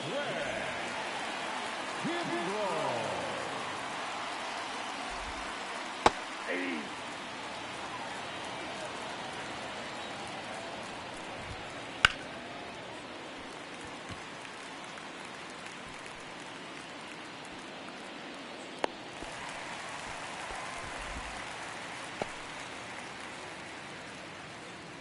Now batting, the shortstop, Francisco Lindor.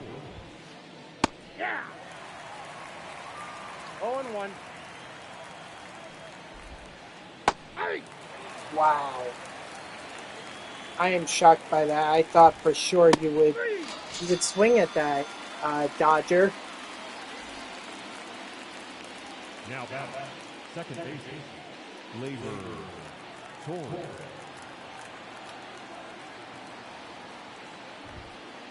Hey. 0-1 is the count.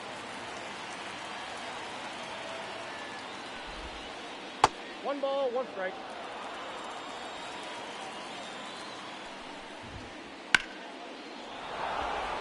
Yeah, fastball right down the middle. Ooh, I'm surprised Musial managed to cut that off. Wow, pretty impressed by that. But let me guess, right down the middle. Yep, not what I intended, but is what it is. Ball 1, no strike.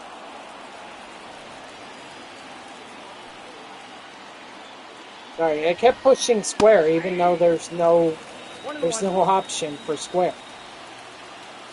There's only triangle, circle, and X.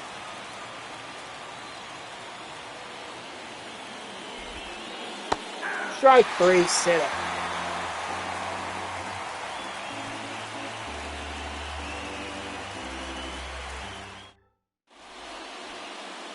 Leading off for the line, the third baseman,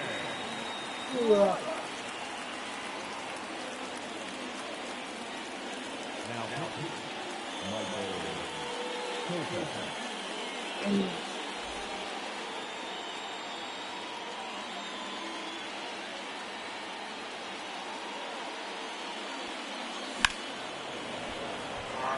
Just got underneath it, and I was like,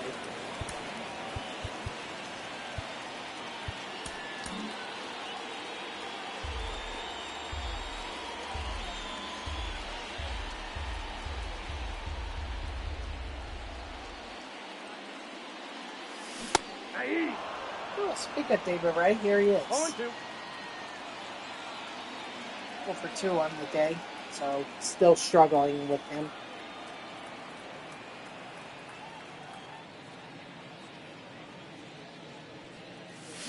Ball 1.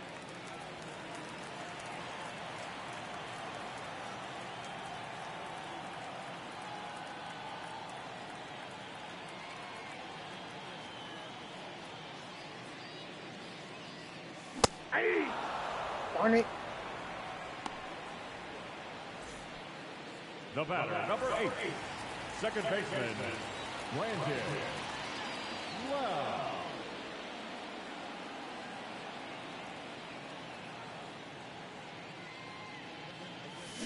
Hey. 0-1.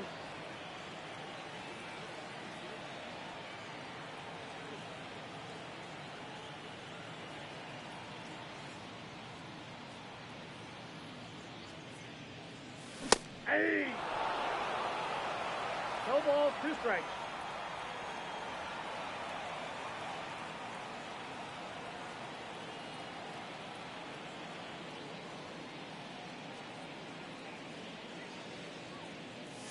Three. And yet I looked at that right. The batter, the first baseman. My own fault. My own fault. Olsen.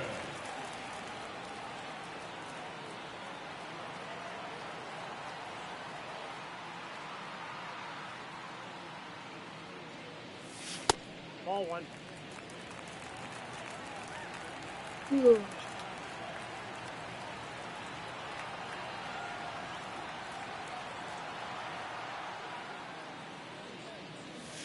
Nope. Outside.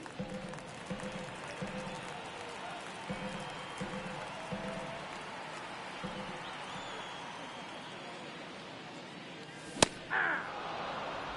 2 balls, 1 strike.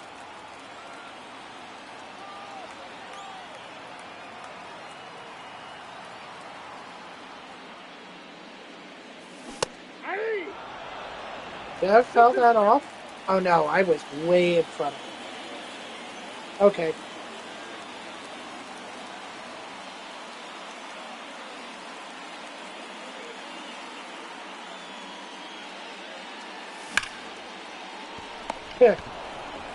Finally get contact with it, but I ground out. Oh, that pretty much summarizes this game for me. Just can't hit. Leading off for the Nationals. The catcher. Only offense I have is from Now pitching. Serenity. Dominguez. Brian Ludwig. I'm sorry, I don't know why I blanked on his name. 0-1's the count. Ah! No balls, 2 strikes. Ball. 1 ball, 2 strikes the count.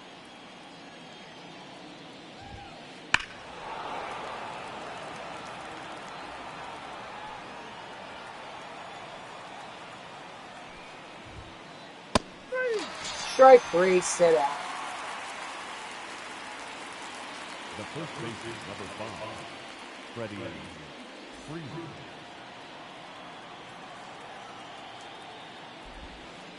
I don't want my phone there going off. Actually, I should just move it to bed so that it's not so that it's not like buzzing on top of my heater.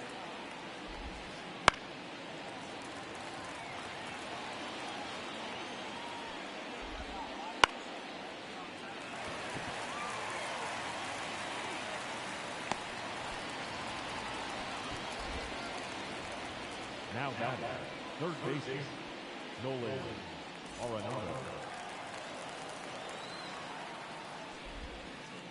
That's a ball.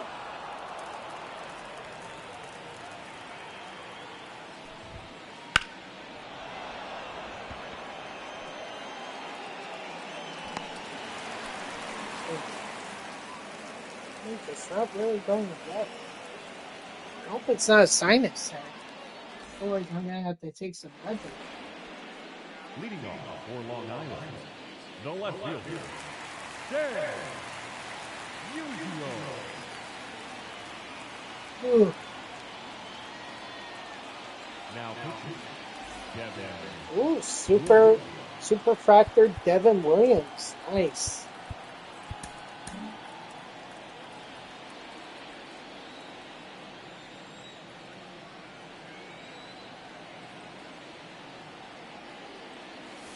Hey!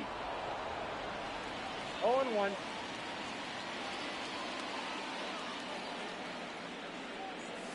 Nope. That's inside. Surprised at how bad I'm doing with Stan Musial. I would have thought I would have done better with it.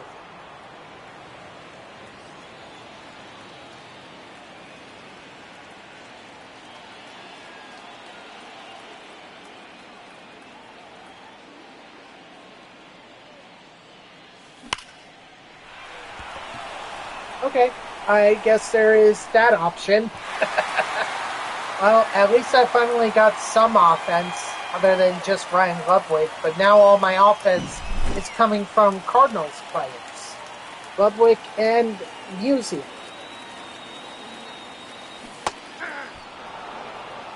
0-1's the count.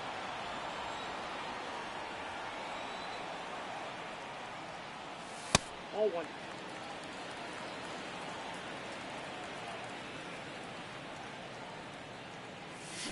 Hey! 1 ball, 2 strikes.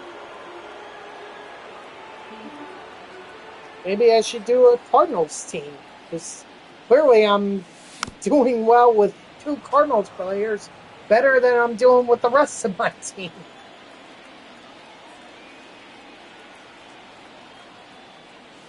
Ball. 2 balls, 2 strikes. Count's full.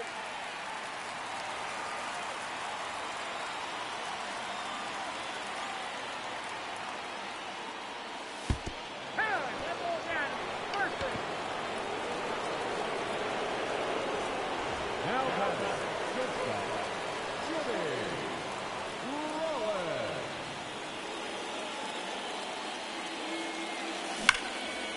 Rollins. He's up. Darn it. He's out. The worst thing I could do with Jimmy Rollins is right there. Griffey Jr.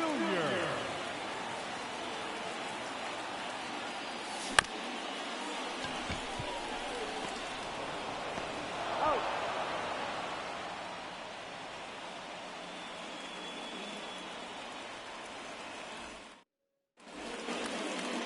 Leading for Los Angeles, the left-hander, Reynolds. Now pitching, Justin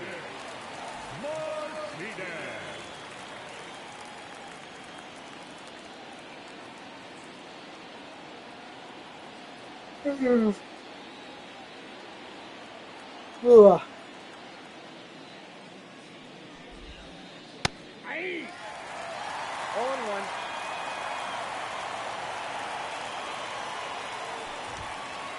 I got a ball, 1 strike.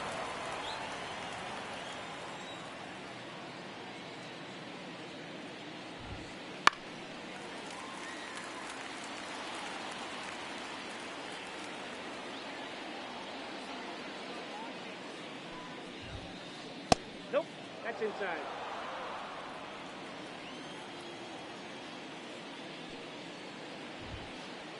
We got a full count.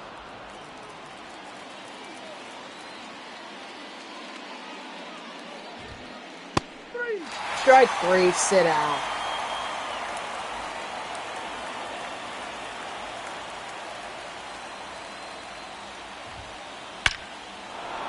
Yeah. Slider right down the middle. I don't know what it is with this game. It does not want me to pitch with sliders.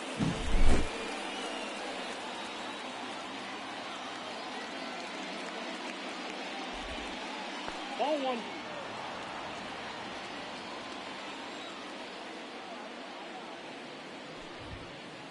Ball 2.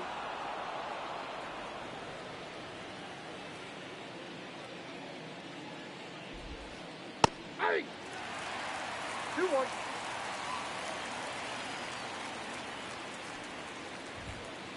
Ball. Yep, that ball went out. Okay. I thought that was ball 4. I lost track of the count. Ball 4. There. Place to go. That's ball 4. The batter, the shortstop, Francisco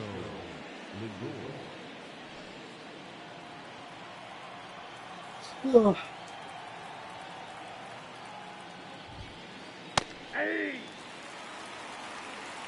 0-1's the count. Did you just bunt dance on me? Ball.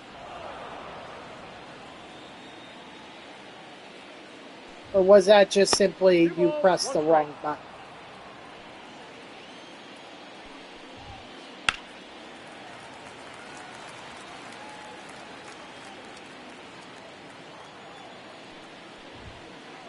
Full count. I think you bunt dancing on me. I don't like it when people bunt dance on me. Strike 3, sit out.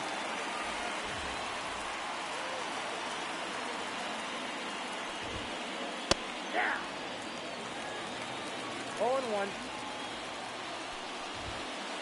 Aye. 0-2 is the count. Ball, that's inside. He's safe. Wow. I mean, 91 speed, yeah, that's... Ball knocked outside. Yeah, that was clearly the swipe it back. Strike 3, sit out. Leading off for the line, the designated hitter, Ryan Ludwig. Now pitching, Justin Martinez.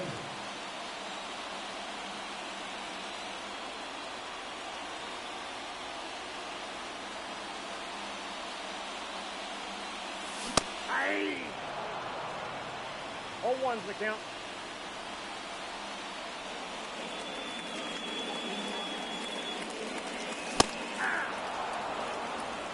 No ball, 2 strikes.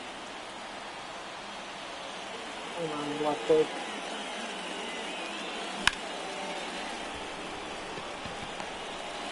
Of course. Of course.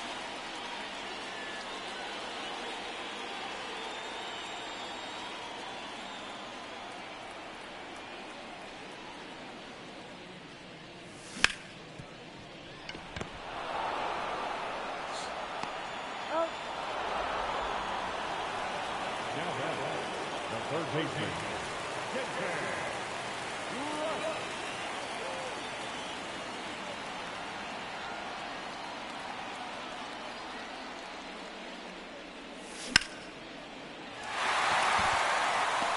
Okay, yeah, at least I got a base hit with David Wright.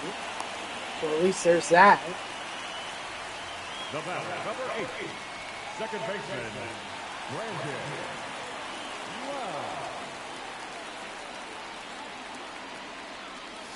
Aye. 0-1.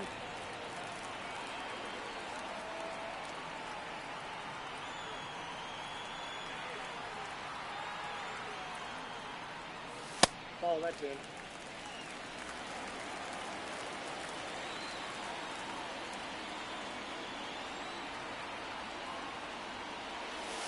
Aye.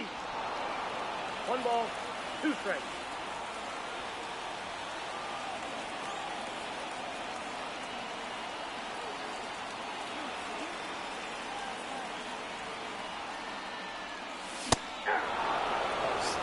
All right, GG's, Dodger. Wish it was a lot closer. But, you know, I think that incident downstairs just threw me off. So, next game, I think I'll be much better. Hopefully, I won't be as pissed off. All right, now back to March to October. Because we got Yovera as with a fast track that could put him up to 69 overall if we perform well. Leading off for the Express. Also depends on how long they're going to let me go. I hope it's not very long. Just let me do enough to be able to win this game. So pitch a stellar performance and then take me out.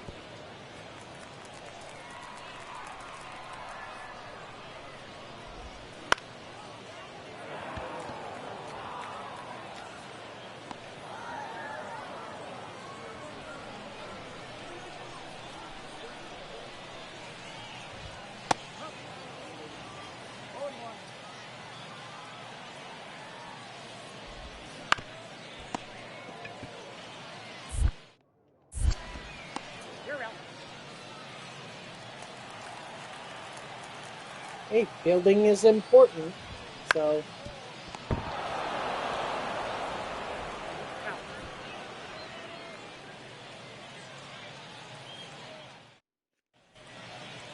Leading off for the Express, the catcher, Sam Hunt.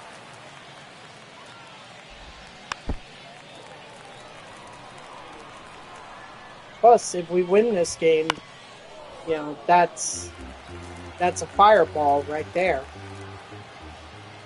So, all the more important to go ahead and impress. Actually, we don't have to win. My bad. What we just have to do is impress. Press front office, we get that fireball. Even if we win or lose.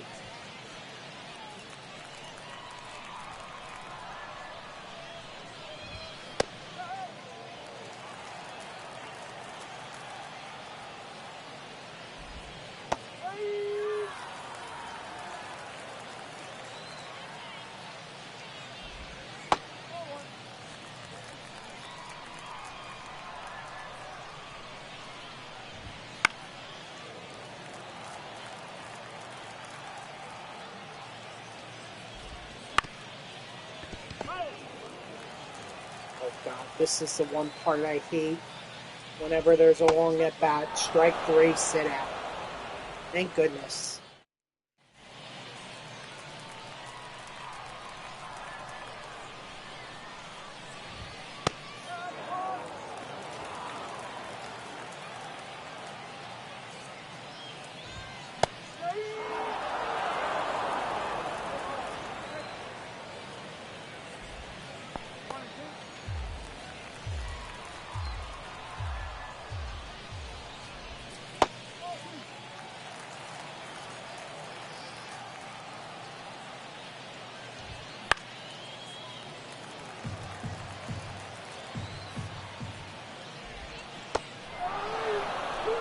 Strike 3, sit out.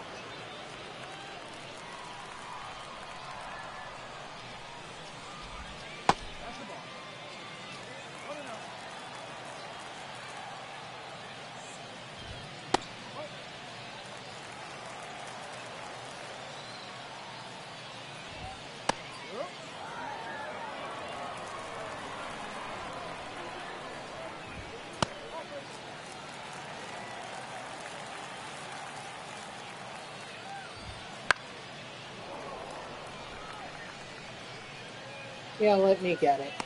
Why not? Might as well be me. As I've said in the past, you want something done right, you gotta do it yourself sometimes.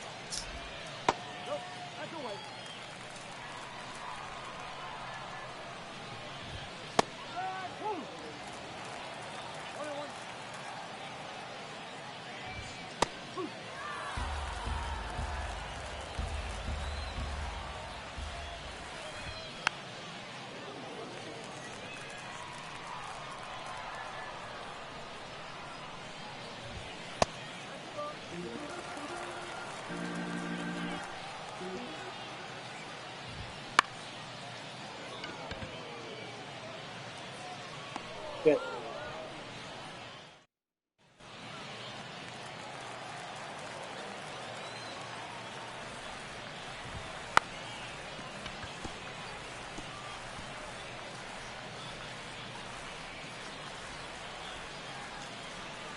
Now batting, the shortstop, Jose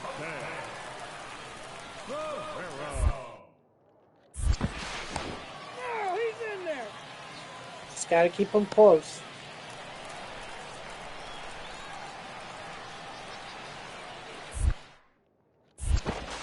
No, he's in there. Strike. So if he gets another extra lead, I'll sidestep.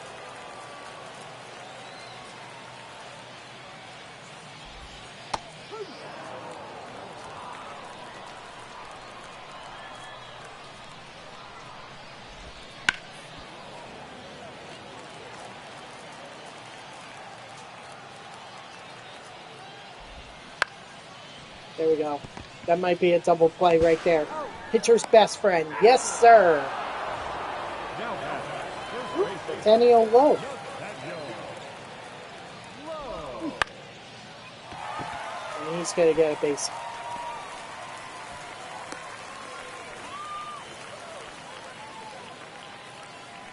Now batting, the catcher, Sam Huff.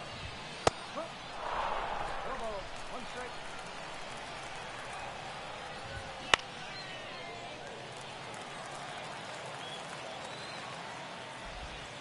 One ball.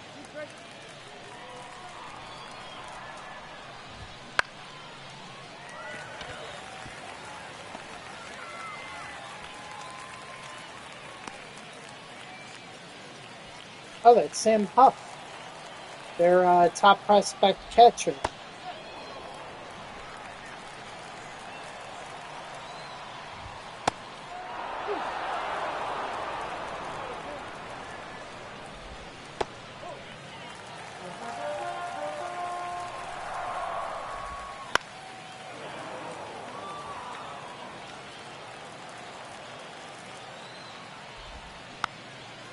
Come on.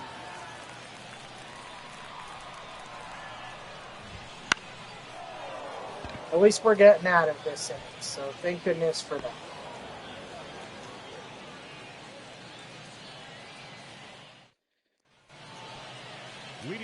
Oh, well, that's very nice. Yeah, 4 runs.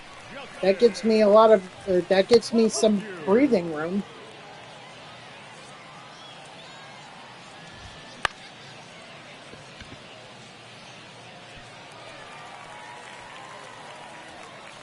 Considering how these express players are hitting me,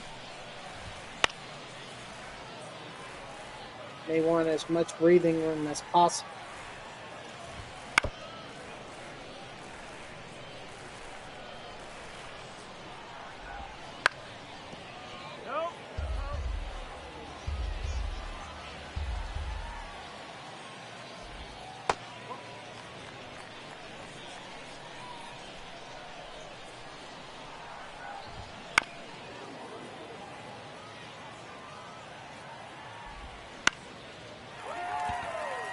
What? Oh my god, you have got to be kidding me.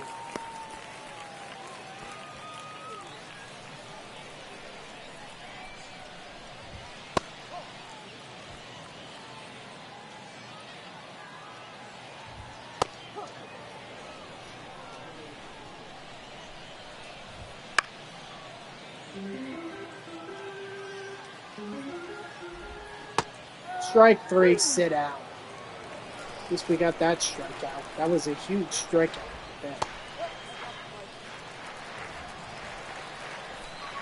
So this team really stinks with runners in scoring position. That's good to know.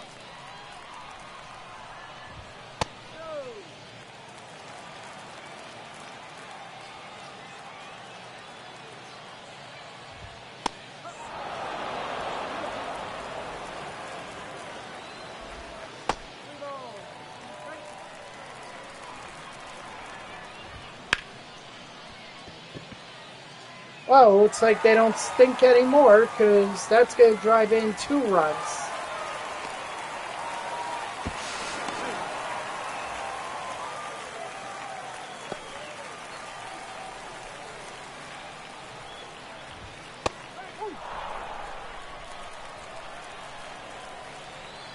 Let me at least get through 6 innings. Okay, I get through 6. Then it's a good start by today's MLB standards.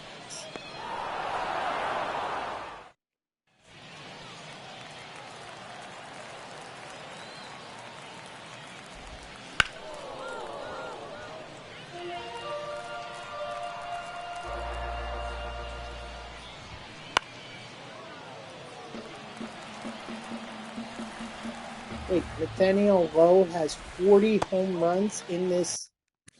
I gotta see this. I didn't think so. So what the heck is he talking? What the heck were they talking about? Lowe having 40 home runs? No, that's not possible.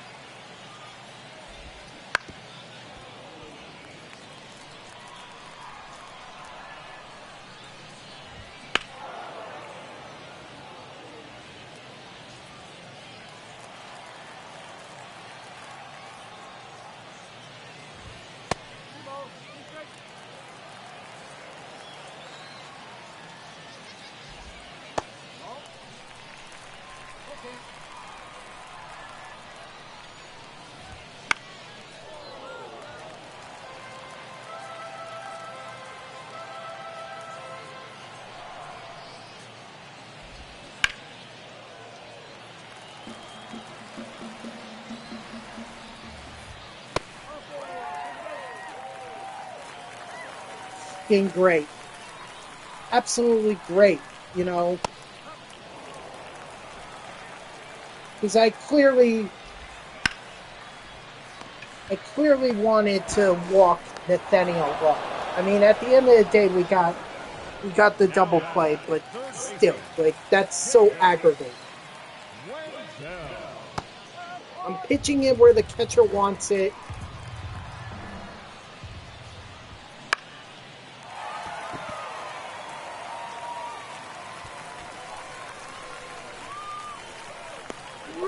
Do not catch!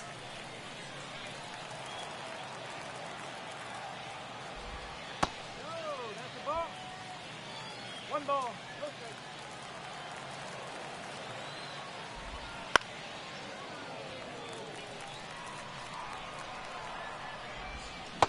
Let's just get through this inning.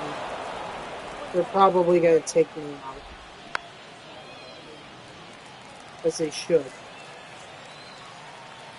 This freaking team decided to play the patient game. Strike 3, sit down. So please. What? What the hell is the manager doing?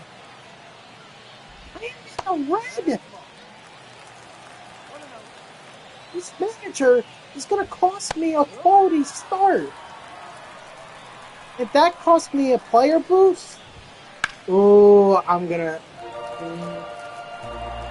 I fire that manager almost immediately. Yeah, I got him. Take your bait.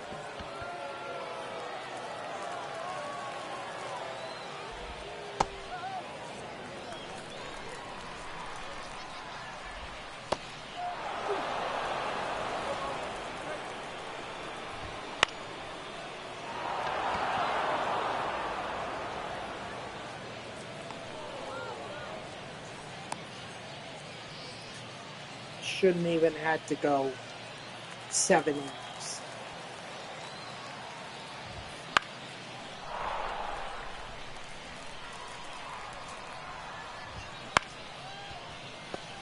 Thank God. And of course, I speak way too soon.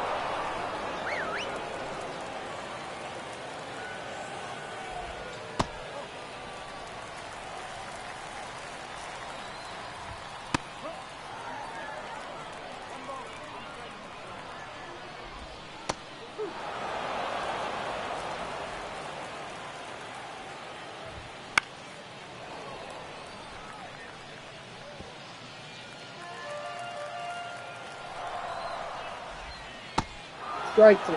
That's it. I need to be taken out.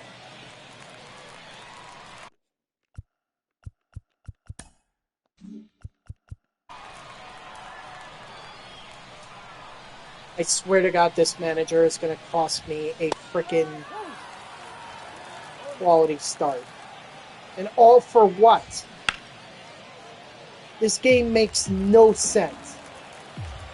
I shouldn't even. I should have been out after the 6th inning. 7th inning, fine. I would understand if you wanted to push it.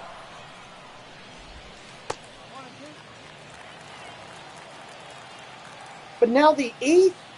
Are you kidding me?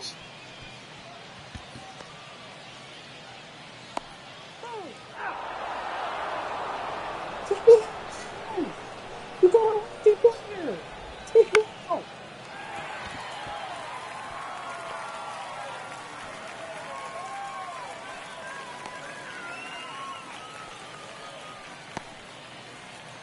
Oh my God.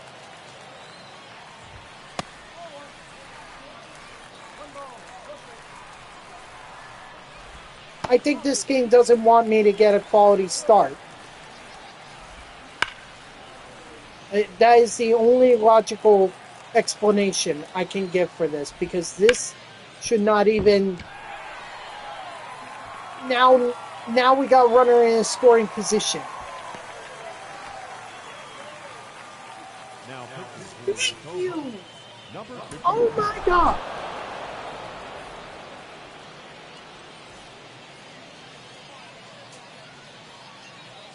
Career outing by starting pitcher.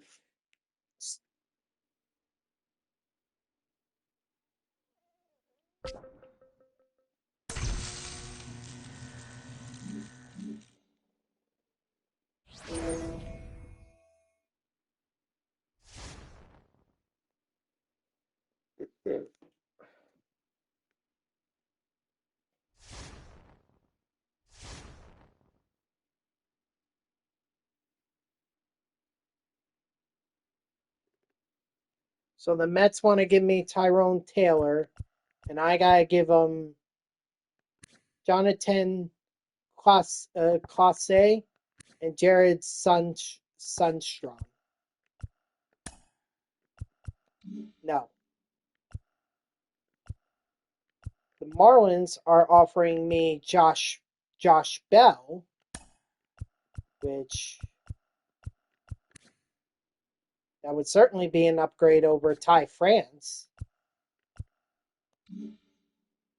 I have to give up 2 prospects whose potentials are D and C. And the Marlins are also offering me Luis Arias, who no, no, I wouldn't do that. That's probably the deal I would do right there. Move Ty France to whatever. He's going down actually. So he could play third, I guess. No, he's even lower rated than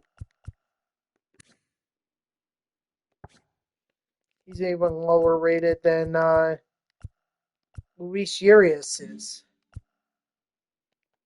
But I think I'll take this trade. I'll bring in Josh Bell.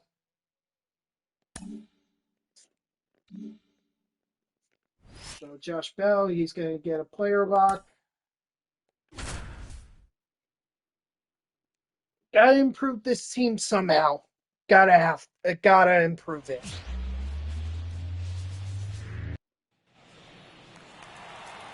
Oh, we're already down 2-0 to the Rangers.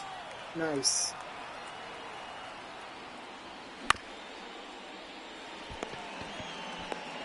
That's an out. Oh.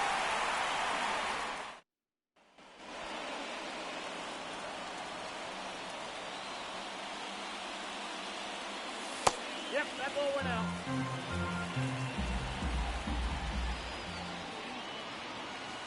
Oh, that's upstairs.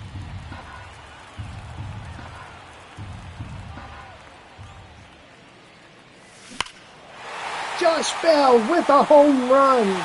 First at bat in a Mariners uniform, and it's gone. That's a hell of a way to say, or that's a hell of a way to be welcomed to the team, to a new team.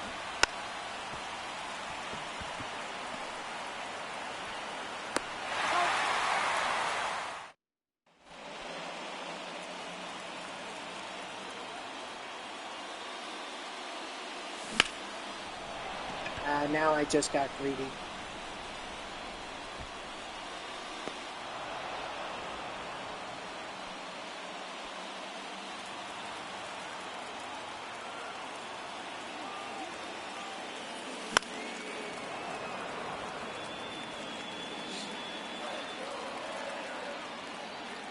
.159 career home runs. Did that take into account the home run that I just hit with him? Probably.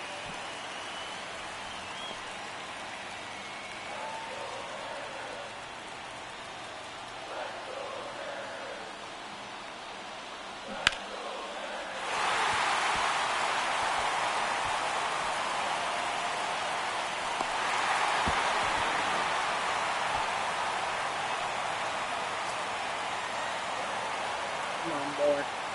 Base hit, scored 2. It's not a base hit.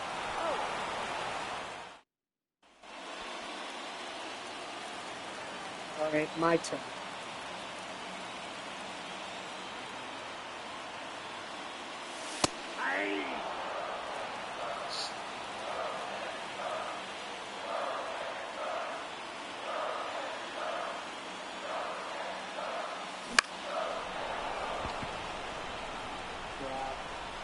Couldn't come through in that situation. Darn it. And, ooh, we get one more opportunity. But we are down. At least I moved the runner over. And I did get 2 hits, so that should at least be a plus. 2 pluses, actually.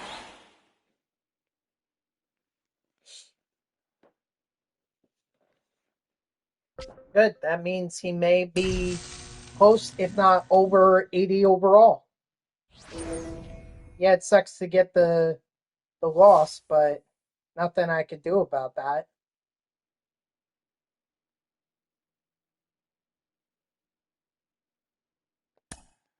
Yes, we don't need a first baseman anymore. So we'll take that off.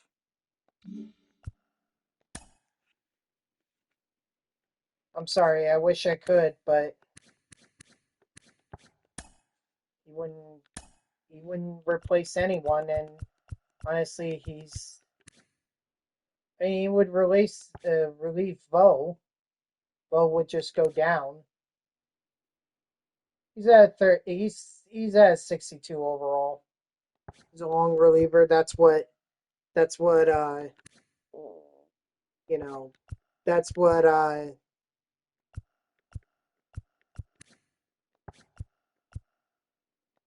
well, can I even send Vo down? Doesn't look like it. Yeah, no.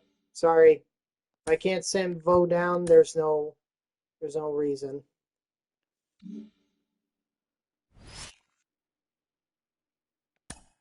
Cleveland is struggling? I gotta see this. Oh, wow. Yeah, that's bad.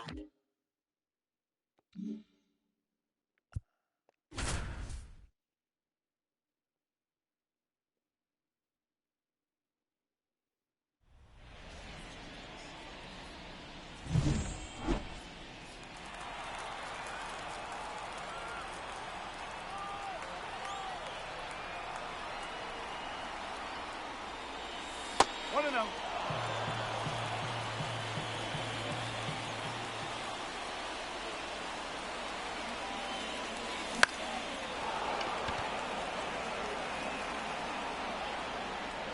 Yeah, just what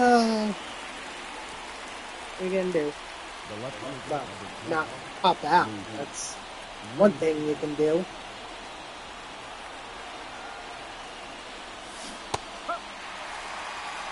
Oh, and one.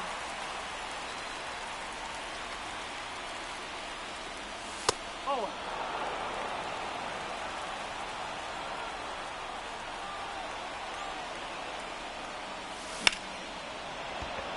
Dude, come on.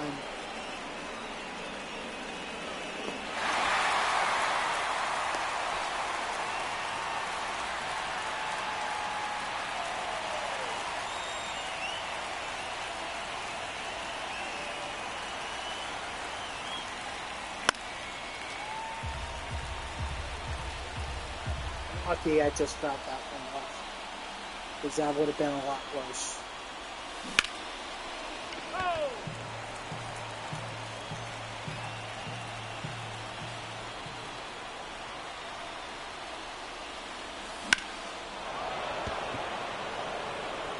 Good. I think we can score on that. Certainly gonna try. Thank you, Josh Bell. That's my trade acquisition coming through.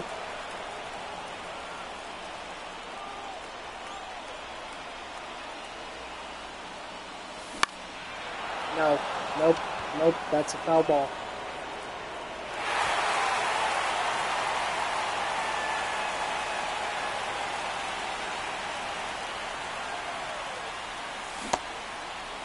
Here we go. And that was close.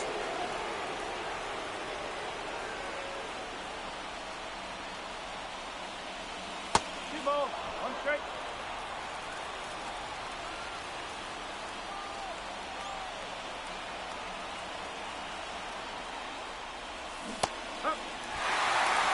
Glad that was only that was the second strike. I would have been pissed off. That was a strike 3. Dang. Look at Mookie leading the league in home runs at 34.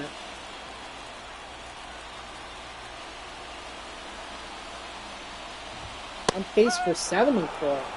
May even break Mark McGwire's record.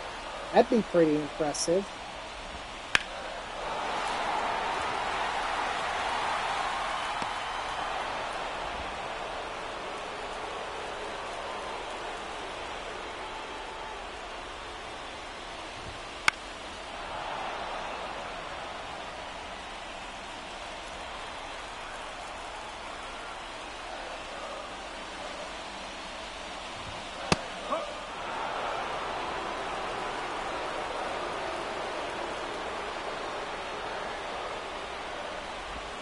That's the ball.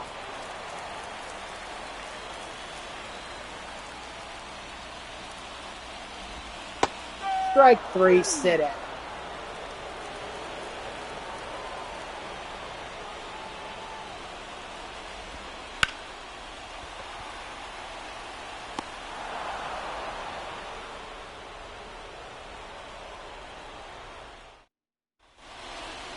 Leading off from Seattle, the third baseman, Luis Urías.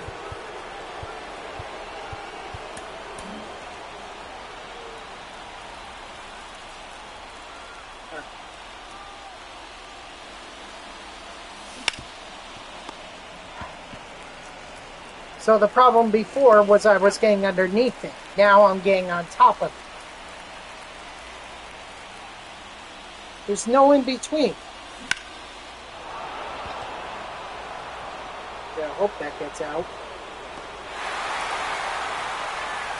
Just died at the warning track.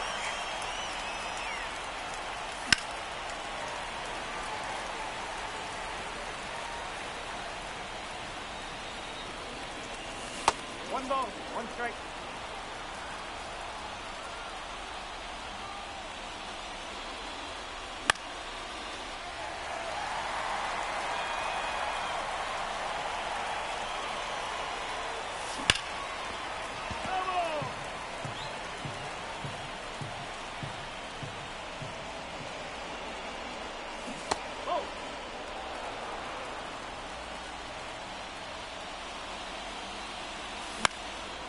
No way, that's gonna get caught.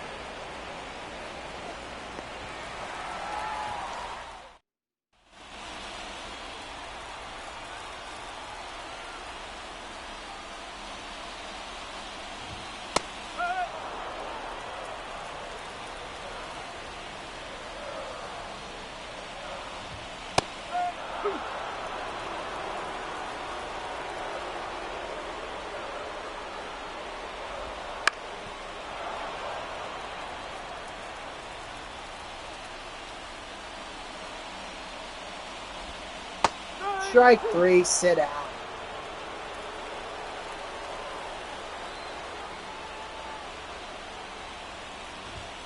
Ball one. What? That was inside the zone. Oh, come on. 1-1.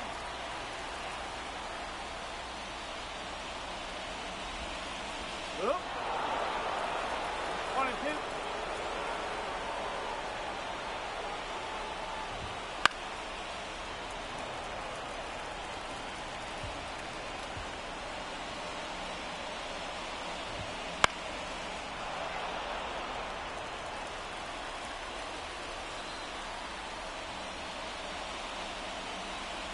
Of course, I get one of these at strike 3, sit out.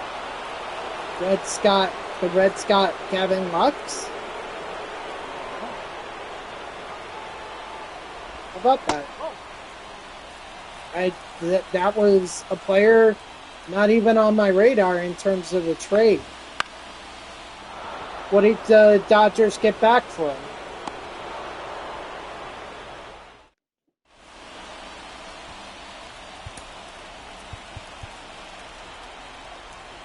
What's left?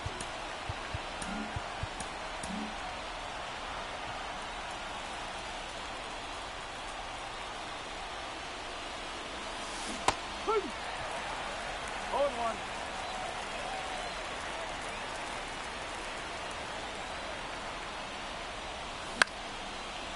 It just says that the Dodgers are trading away Gavin Lux to the Reds. Okay.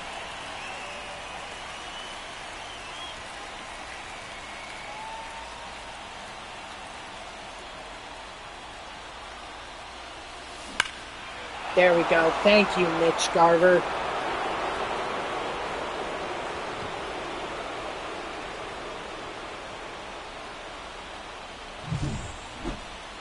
It's on X. Okay, well, I really, right now I can't really look at X. I'm kind of trying to win this game here. So I'll take your word for it, and then once I get off stream, then I'll take a look.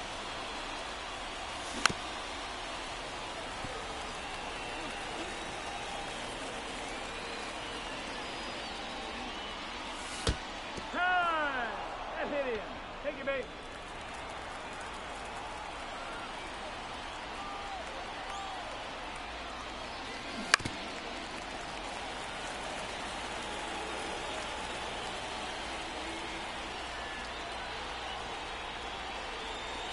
One ball, one strike. Yeah, it's been rather quiet. I mean, look, it's the holidays. No one was really going to make any moves. You know, everyone was going to be busy with the family and everything. That it was going to be probably after the new year when we started hearing about any roster moves.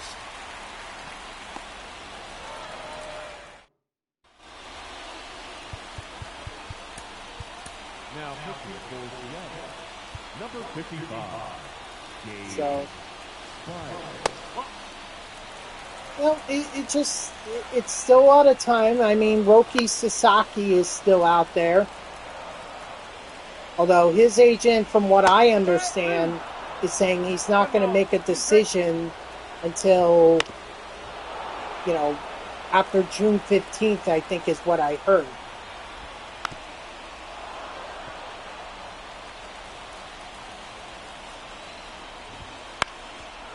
Are you kidding me? I'm not doing this again.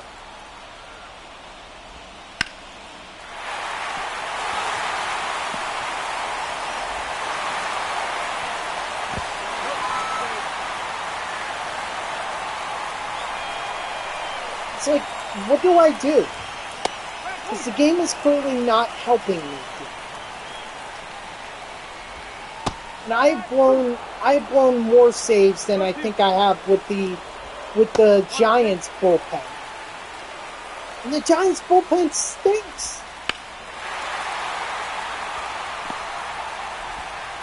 Nice job, Riley. Nice job. Could have gone there and caught it, but no. You got to be like, huh? Oh no, I guess I got to move forward.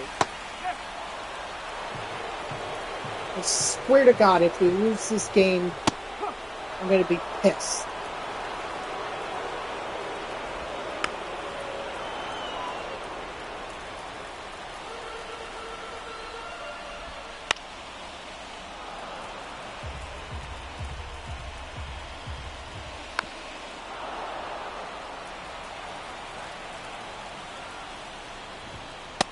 Thank you. Strike 3, sit down. Fine.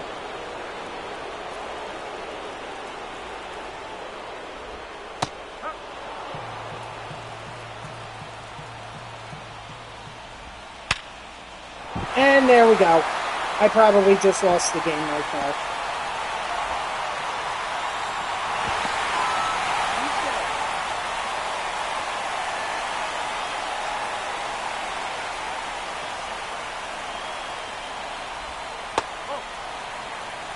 One ball, no strike.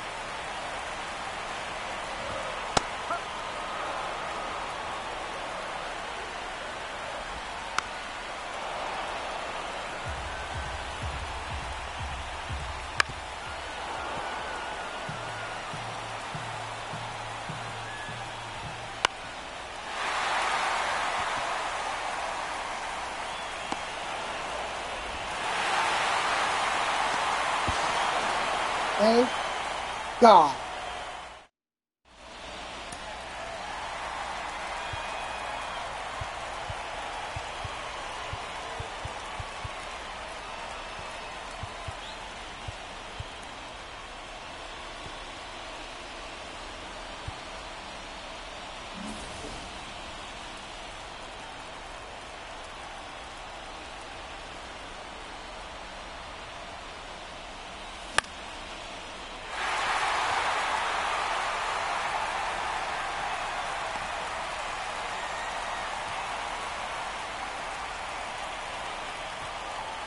third baseman, number 16, Louis.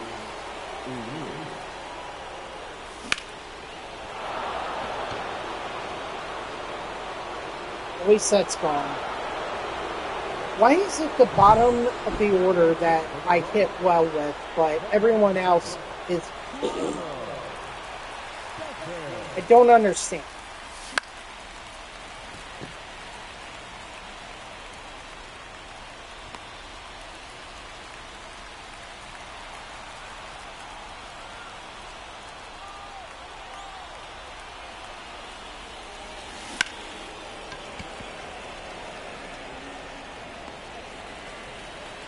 So, can Munoz please do this?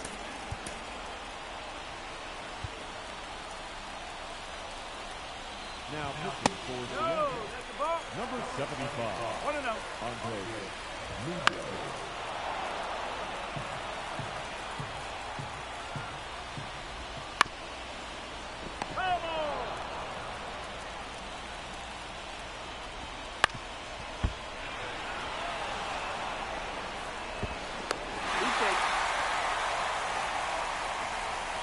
I guess I get my answer right there. No ball. One strike. I'm not gonna lie. I'm gonna cry. I'm gonna cry. I thought the Mariners were better than this. But their bullpen absolutely stinks. Munoz is so overrated. The lefty can't do anything. They only have one lefty. So if he doesn't do well, then you're screwed. Nobody can hit on this team except apparently the nine hitter, who is a low overall.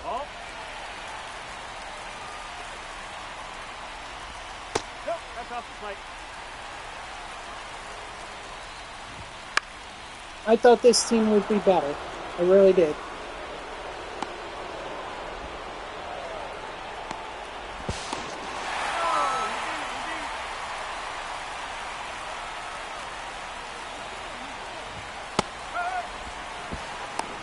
He's in there.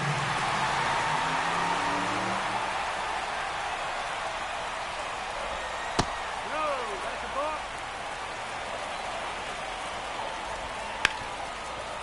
Oh, no ball. That's three. Thank God. Thank God. That may be the dumbest way that I have ever won a game. And I don't ever want to win a game like that again.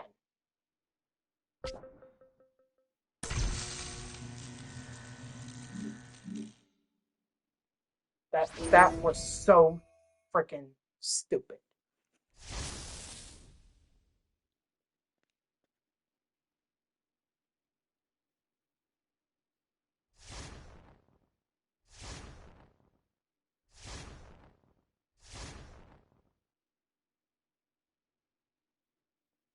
And do what? Replace who? Because he's not playing for Polanco. What, you want him to replace Moore? He's not any higher rated than Moore. Only person he's higher rated than is the outfielder. So, no. He could stay down in the minors.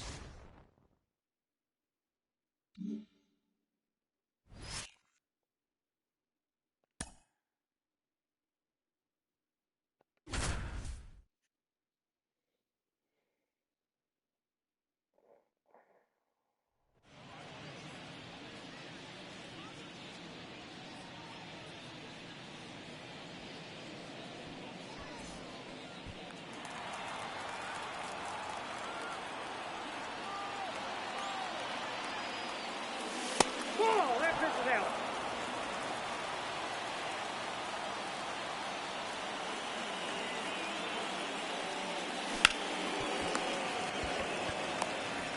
He's out.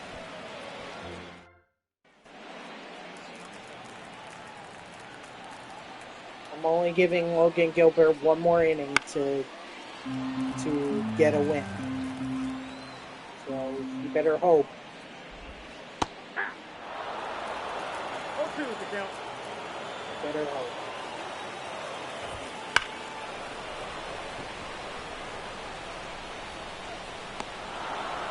He's lucky that Julio Rodriguez has speed. He's very lucky. Any other center fielder, I don't think they get to.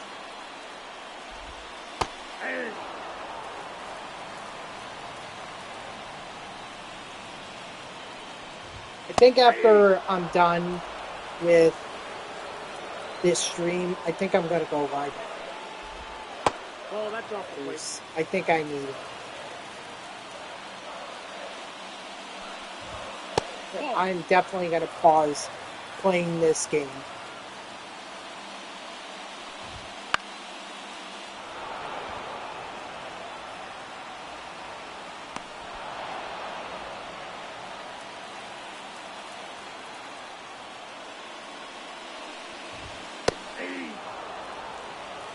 This game is way too stressful.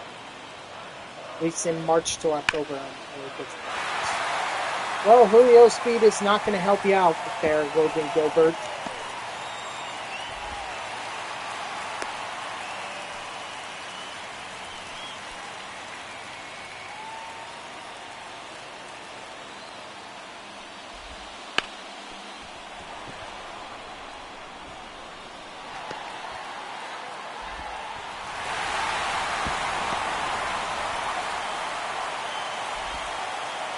I need to see this. Ball inside. Hey!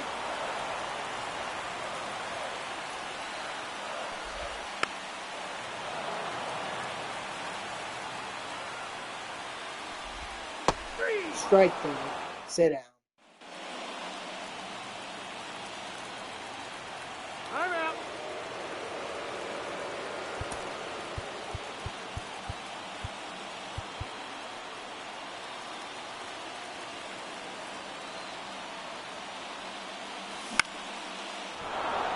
Thank you, Josh. At least someone should get on base.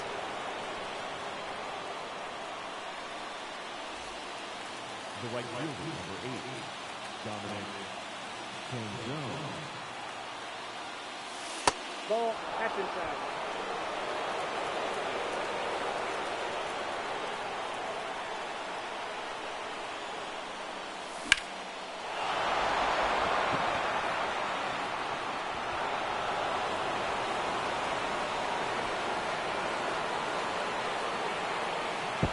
Not my fault that the left fielder doesn't know how to field. And I also missed where what the standings were saying.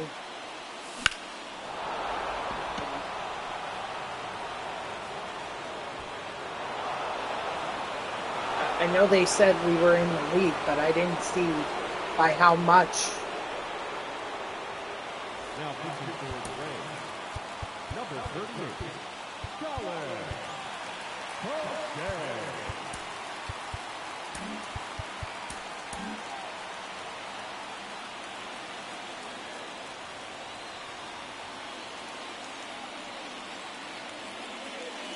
Told you, it's bottom of the lineup that I can hit with.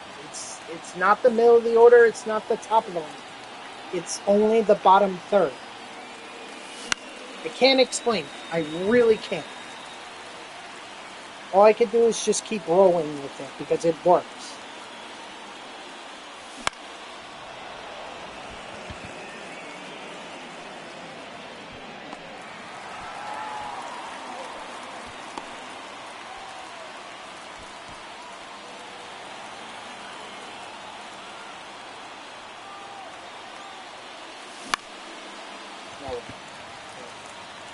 Go back. See? Can't hit with Josh Rojas. Can't hit with J.P. Crawford. It gets balanced round. You pick around number 37 and outfield prospect Mike Sirota. Nope. Ball one, Where no would strike. that put Sirota, or where would that put Sirota in terms of, you know, Dodgers prospects?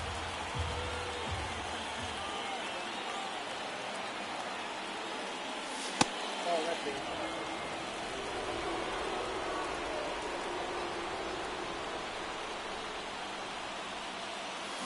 Ball three.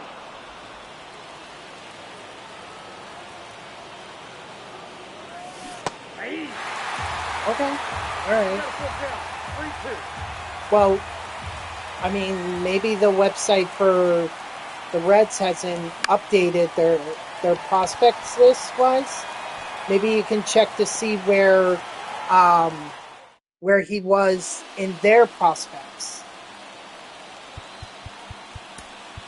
Now pitching for like the Mariners, what kind of ranking he had in their farm system. Brett.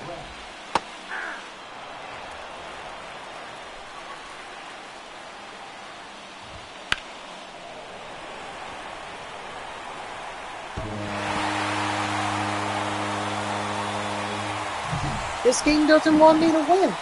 I don't understand how Isaac Paredes could just hit a home run like that. I'm at a loss for words. This game does not want me to win with the Mariners. That, or they have the least clutch bullpen that I have ever seen in my life. At least with the Giants, I was able to come through in close games. 2 balls, 2 strikes.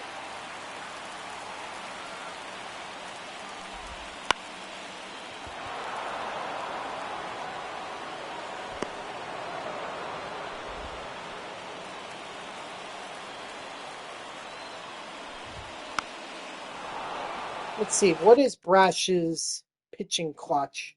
65. Yeah, that's great for a setup, man. That's freaking fantastic.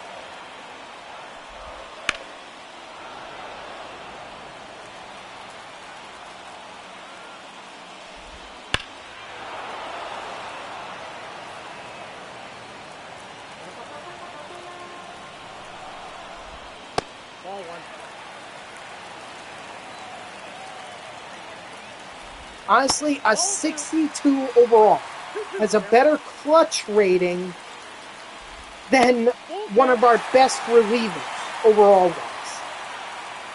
Please help me make that make sense, because I can't make sense of it whatsoever.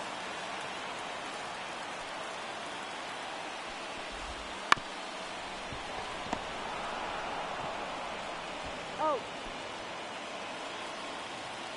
A 62 overall somehow better in the clutch than an 80 overall. Either the overall ratings don't mean a damn thing in MLB The Show, or this game seriously has a code against the Seattle Mariners. Strike 3, sit down. Now pitching for the Rays, number 48, Fred Zamensky.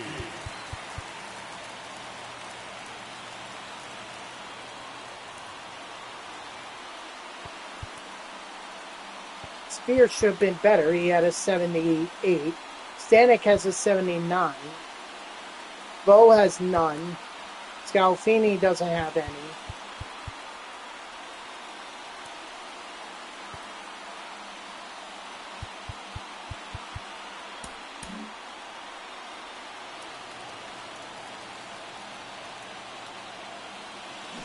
Hey. 0-1.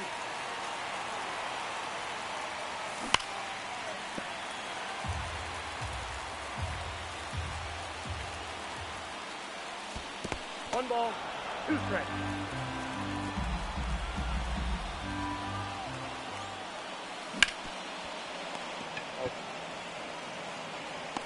Got him.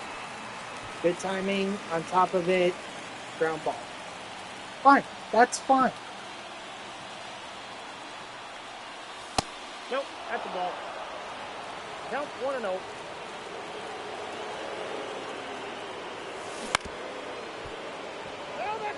what's not fine is having one of the best bullpens and yet, or having an 80 overall and yet having as a reliever, but yet having a pitching coach that is non-existent. It's like, why are you even a pitcher?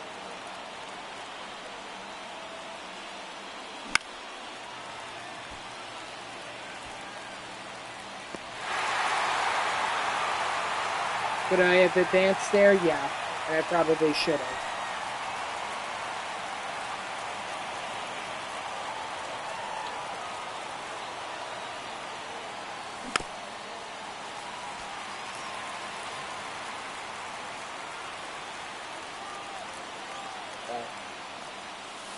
That's outside.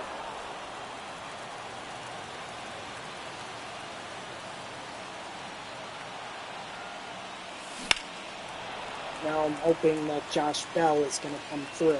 And that was probably the pitch right there, but I got too ahead of it. Outside, that's a ball.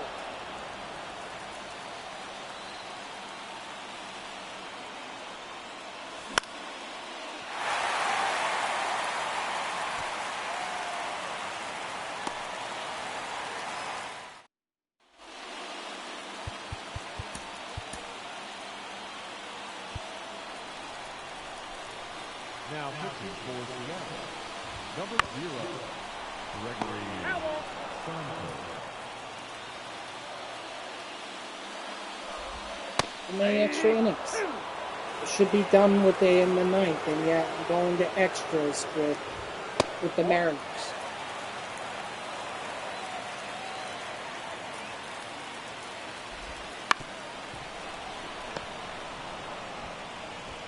He's out.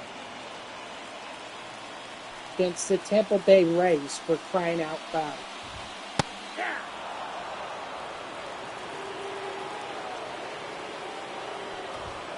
Aye. 0-2. 1 ball, 2 strikes.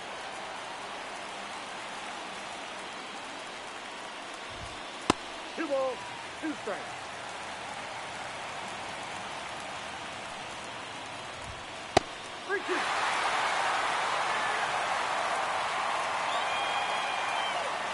Three sliders in a row, and you don't get them chasing, and you think it's a good idea to throw it for a fourth.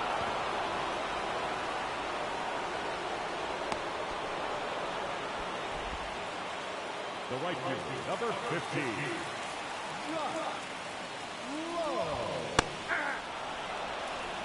All one's the count. Hey!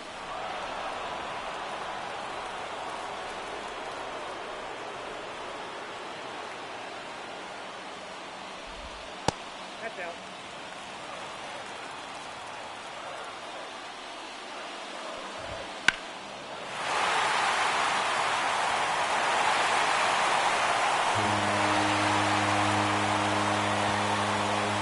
Told you, this game does not want me to win with the Seattle Mariners. They don't, because I would not have freaking Isaac Paredes.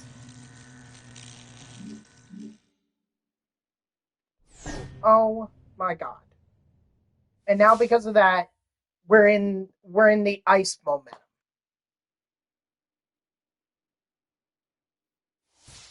which means we're gonna lose.